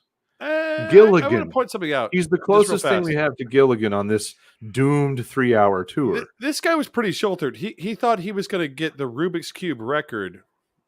And they showed him like, oh, I can solve a Rubik's Cube in 20 seconds. Like, the record is 3.5 seconds. Well, but was he going to do it underwater? Yeah, but that was his whole thing. Is I'm going to do it underwater. I'm like, oh dear. You know, when they finally make the movie of this, which is apparently going to cut to black quicker than the end of The Sopranos. Right? I could do this all week, y'all. I've been doing this all week. So when they make the movie of this, I could just see it now. The dude picks up the Rubik's Cube, turns on the camera like, boom. So the only almost tiny little feeling of remorse I have about it is the teenager, but I still feel like from what we've learned that this kid should have known just as much, known better as any other reasonable human being. It might make a better ocean movie than Open Water. Hi, you're so right. The memes have definitely been epic. So there's an old saying about a fool and his money, you know, quickly parted. Except in this economy where they can just be like, oh, I'll just go get another loan on my stock. Right. This guy, Rush, or whatever the fuck his name is Rush, right? Yeah. Stockton Rush. Stockton Rush basically was your average fuck the rules, regulations are for sissies, I'm too much of a visionary. I mean, essentially, he's like a Kmart Elon in a lot of ways. And dude decides that he's just going to be happy-go-lucky. And you know what? Here's the thing. There's a universe in which he was alone and this happened to him, and I would have given him credit for being committed to his vision, and the only person he took out was himself, and we learned a lot of valuable lessons in the process and never repeated some of his follies. No. And good for him. No. It's kind of how, people that skydive. I respect this. It could go horribly wrong, but you know what? You do you. This is the thrill that you want to seek on your way out. Fine. I feel like skydiving, at least you get the experience and the rush of, oh, god damn, I'm going to hit the ground really fucking fast. Bam. This guy and everybody else, apparently 100% zero understanding of what just fucking happened. Yeah. 1 second, they're staring through their ridiculously small observation nipple of wonder. And the next second, Leonardo DiCaprio is extending his hand from the top of the stairs. So, oh damn! Oh damn! Like, I mean, it's just, it's just astonishing. I want to point out, like, this isn't just a matter of like some guy chasing his dream. This guy was fucking idiotic. The carbon, like one of the things that's come out is the carbon fiber idiot. that he used. He wasn't a pioneer. I mean, yeah, but one of the things that came out was the carbon fiber that he used for this supposedly miracle sub. He bought from Boeing at a discount. Now, why did he get it from Boeing at a discount? Because it had expired. Right. It was expired carbon material. Fiber, They're like, no, we can't use this anymore. It no longer has sufficient structural integrity. Like the people that we basically depend on in the military-industrial complex equation of protecting our fucking country with equipment that's used by our military said, nah. Like, I'm pretty sure when they sold the surplus expired carbon fiber tubing, the general use profile they had in mind was a playground slide. Or someone's like a car body for someone's custom car or something. Or right? like somebody's going to cut it in half and turn it into a sled at Burning Man. Like it's not going to be used as a submersible. Surely no one would be stunned. Never mind. That's I mean, sled is an interesting euphemism for sex swing, but sure. Well, it's Burning Man. You need a large capacity for multiple people. I mean, like, I'm not sure, but I think the monogamy ticket to Burning Man is like super, super discounted.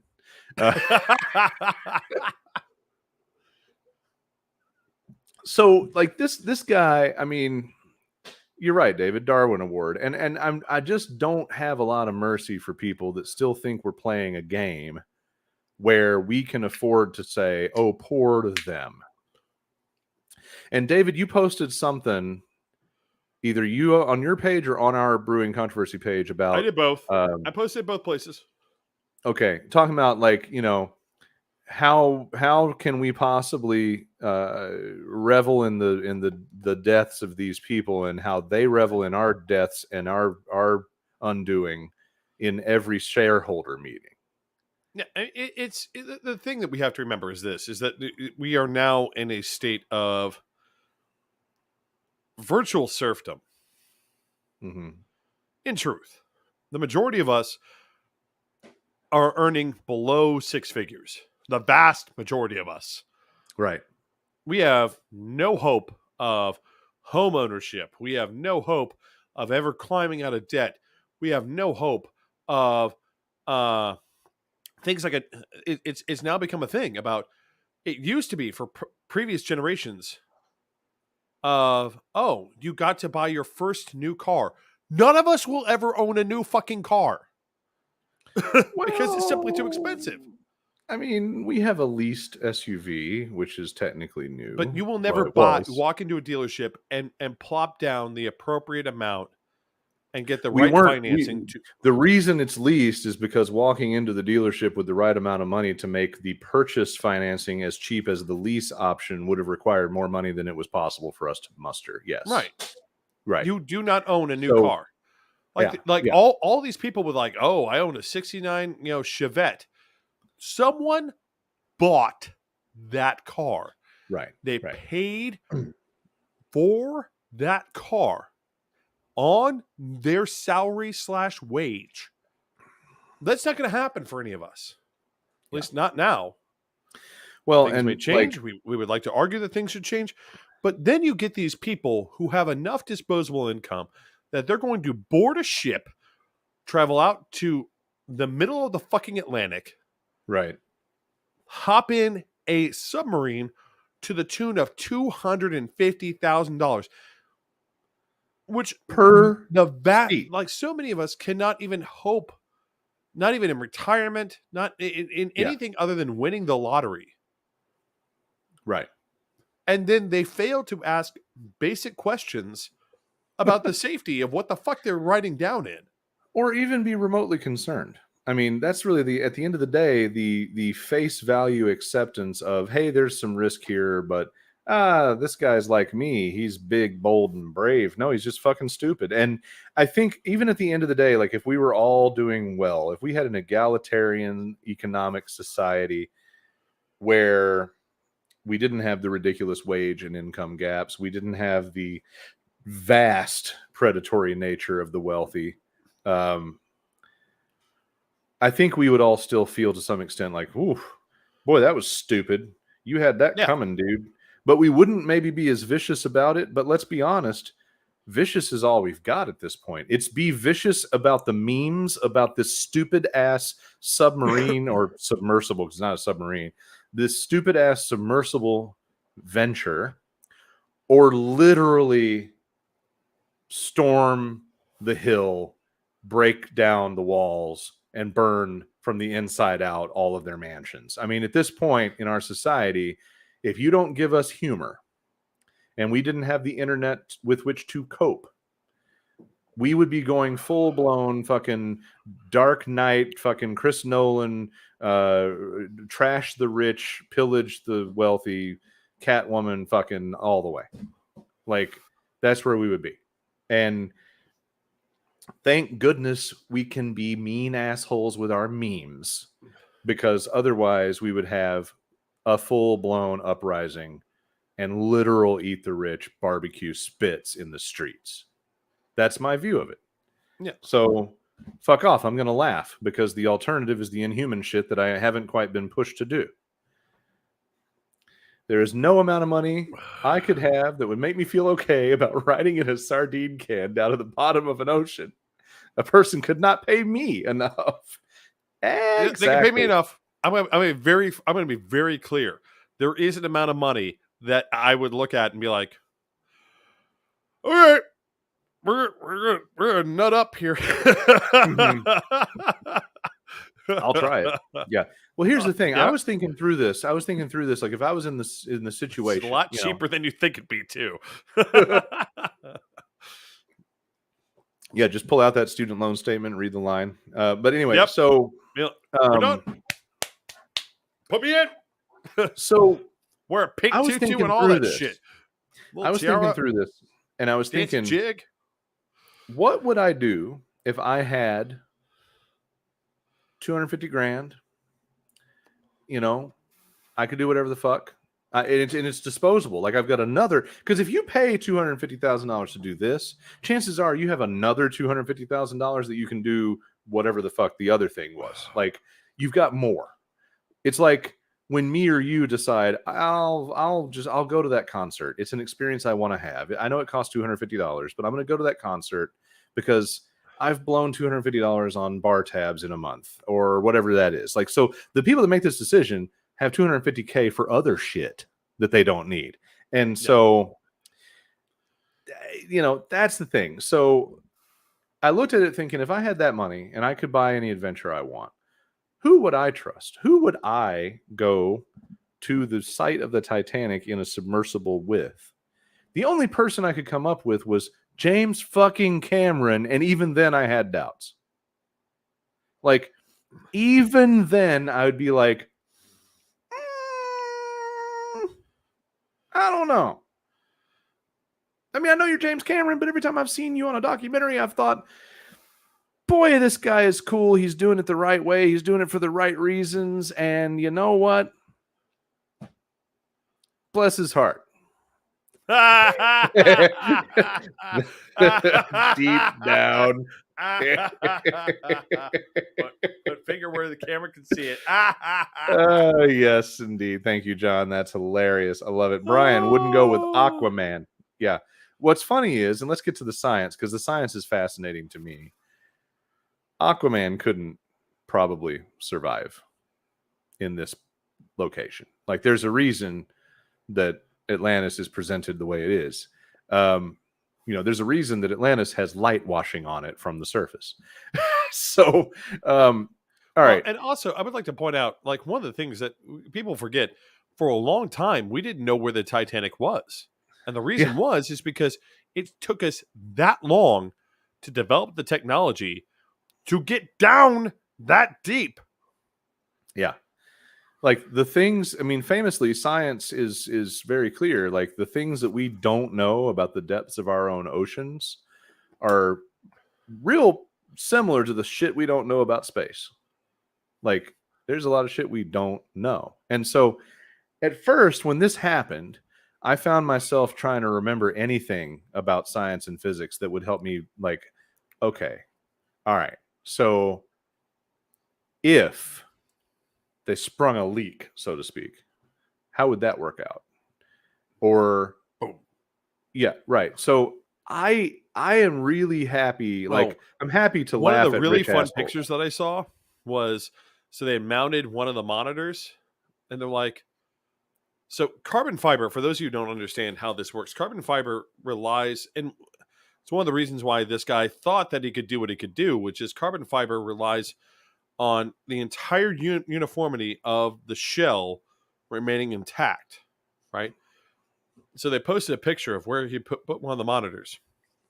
Now, typically what you'd want to do in this situation, where, again, the entire purpose is I need to maintain the uniformity of the shell.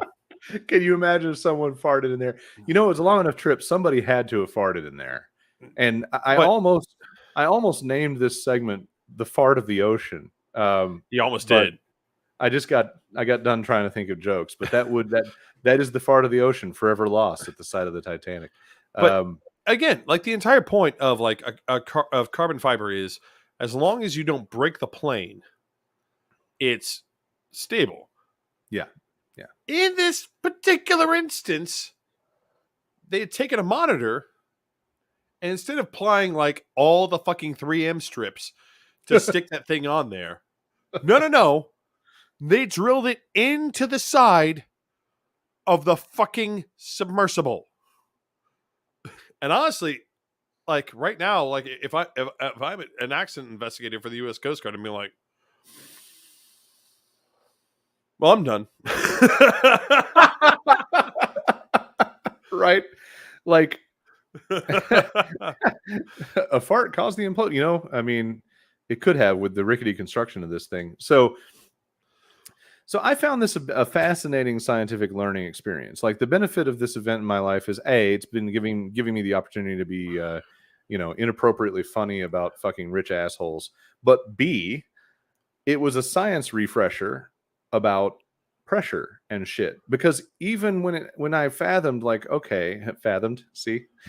So even when I fathomed all the options of events here,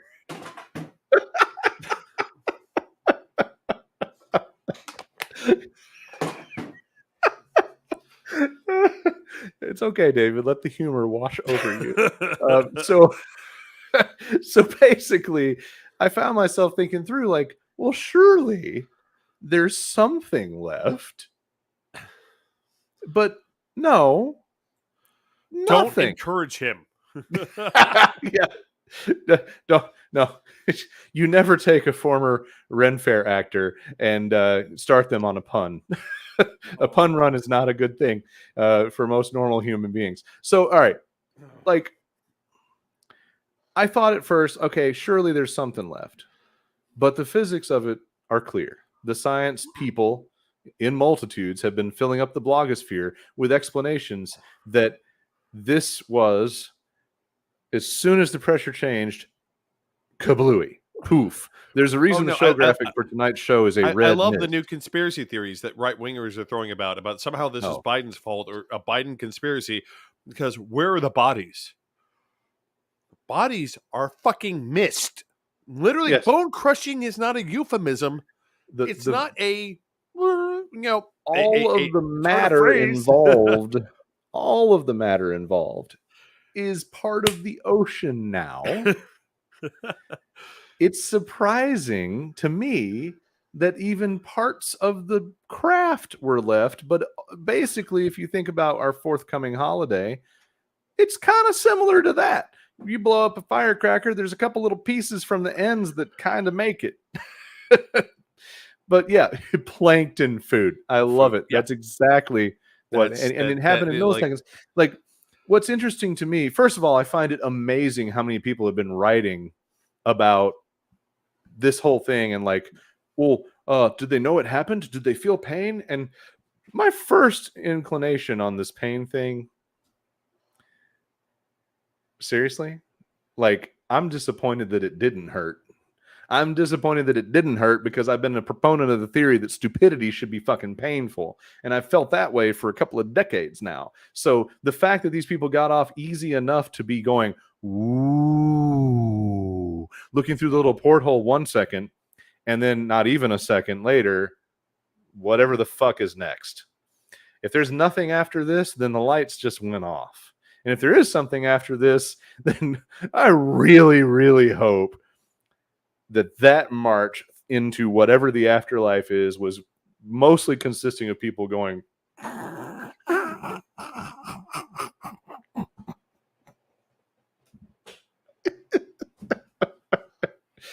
oh boy, you can sit at the Darwin table. The silliness of this entire adventure, but I love. I want to bring up like the whole like anti-Biden thing. That's not surprising, but it's so goofy. But more importantly, one of the things that's kind of struck me. I actually let's skip over the anti-Biden thing because we talked about as much as we should already. But the fact that at the same time,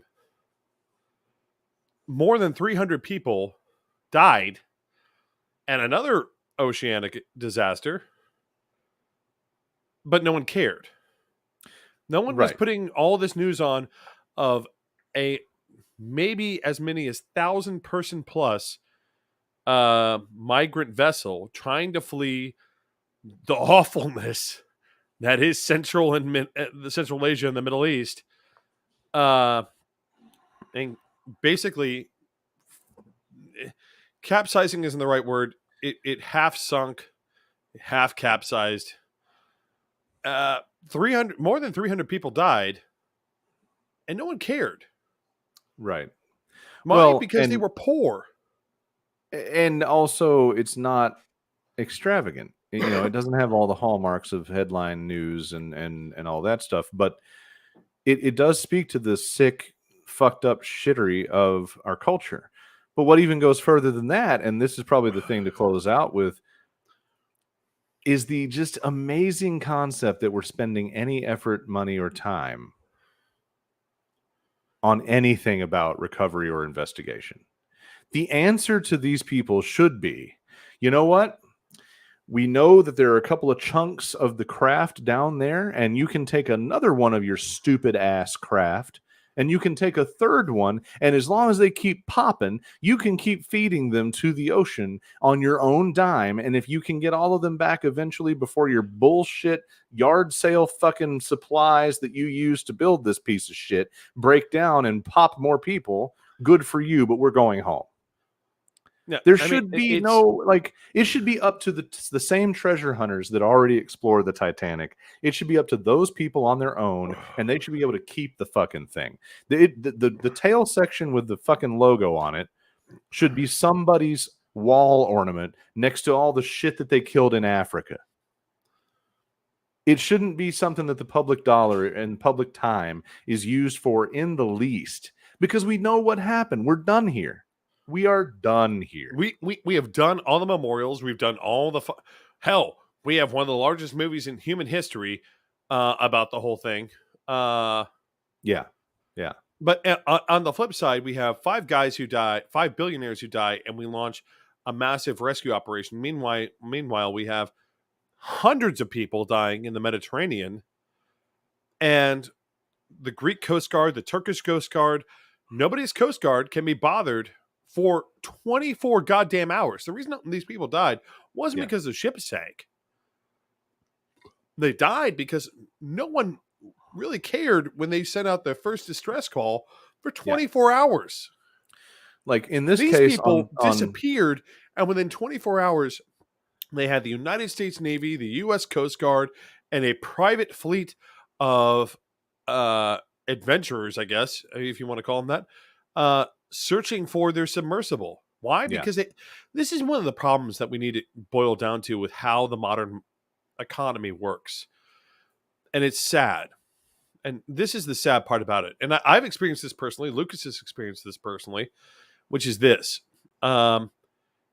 If you're selling to poor people, you're a major corporation, and there's a reason why. Because you already have your money. You're just going to sell. You're just looking for people to buy in volume.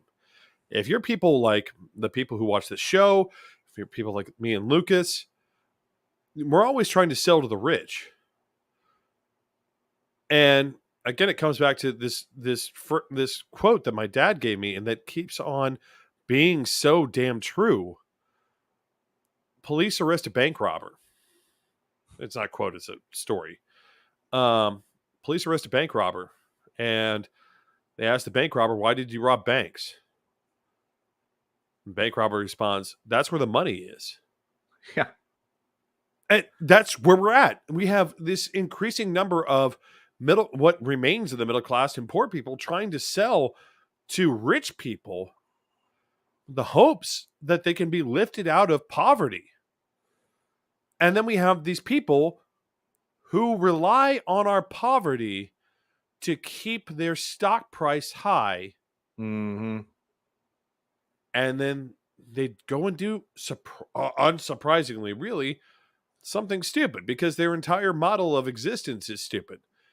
You know, I mentioned at the beginning about us being reduced to virtual serfdom. It's part of And the this invincible is thinking. this is Like, the I can do reality. anything. I am impervious to reality. I can do whatever I want. You know, it overlaps with Trump to some extent. You know, it's people that haven't had to fail enough, and they haven't had to learn painful lessons. It's you know, and like I was saying, you know, a few minutes ago, boy, do I wish this had hurt. Boy, do I wish that the science of the moment this happened supported the ability of the realization of their sensory observation and the traveling of pain from their nerves could have been, because they got off extremely easy. Most people who die in a car wreck have a worse experience than these motherfuckers. And it's just a mercy to them that all that happened was one moment they were looking at the Titanic, and the next moment, whatever's next. No. And I don't feel fucking bad about it.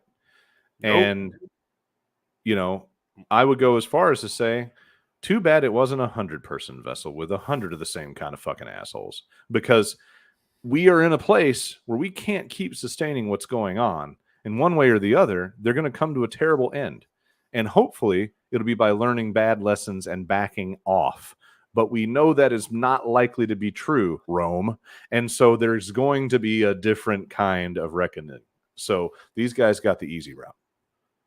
They really did. And, you know, you know, to parry slightly, this isn't a Rome situation. This is a situation, ironically, and I say this as someone who Marx was wrong about a lot of things. A lot of things. But he wasn't wrong about this one point, which is there comes a point of peak capitalism where it simply cannot continue to sustain itself. Right. And it becomes a self-predatory moment of the rich constantly feeding the rich, and the poor continuously getting poorer. And Marx talked about this. And when people are like, "Oh, you're you sound like a Marxist," I'm like, "I'm not a Marxist. I don't agree with like any of his utopian bullshit. I don't agree with any of his." But I he put out some really good equations in Das Kapital. I'm like, those seem to work. Yeah. And I mean, there's something called reality that these people don't want to. They don't want to confront, and the the astonishing brainwashing that happens with the average right-wing dipshit. I mean, there are endless amounts of people that believe that their fealty to the rich will make them one day rich, and they end up going to the grave with that belief. Story. And again, that's why I constantly reference the idea of serfdom. The idea if I abase myself sufficiently before my economic masters, somehow did our parents think that way? Did our grandparents think that way? Did our great-grandparents think that way? None of them thought that way. And yet here we come to this point of in time in which we're being told that that's the way to succeed. And it's not true. Yeah. It's very obviously not true. And then we get told, "Oh, we're bad for laughing at the death of those who profited primarily off our suffering." Yeah, the profiteering on suffering is the least of it. A lot of times profiteering on death. If you look around the globe, it's profiteering on death. There are a lot more souls lost in the pursuit of the broken, sick version of capitalism that we constantly have to try to talk about fighting here on this show and in our general discourse as progressive minds. And this won't be the last story like this.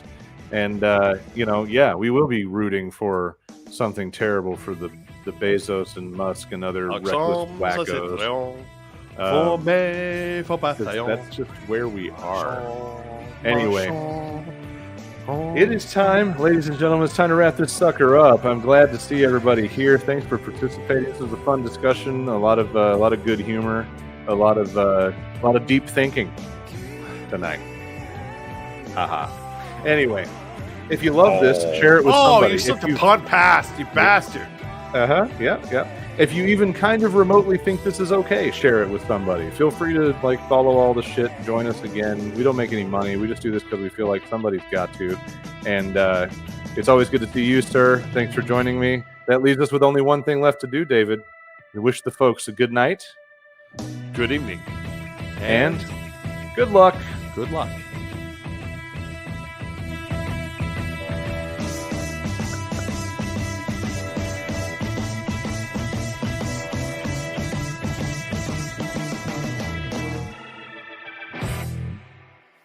He's almost got rhythm.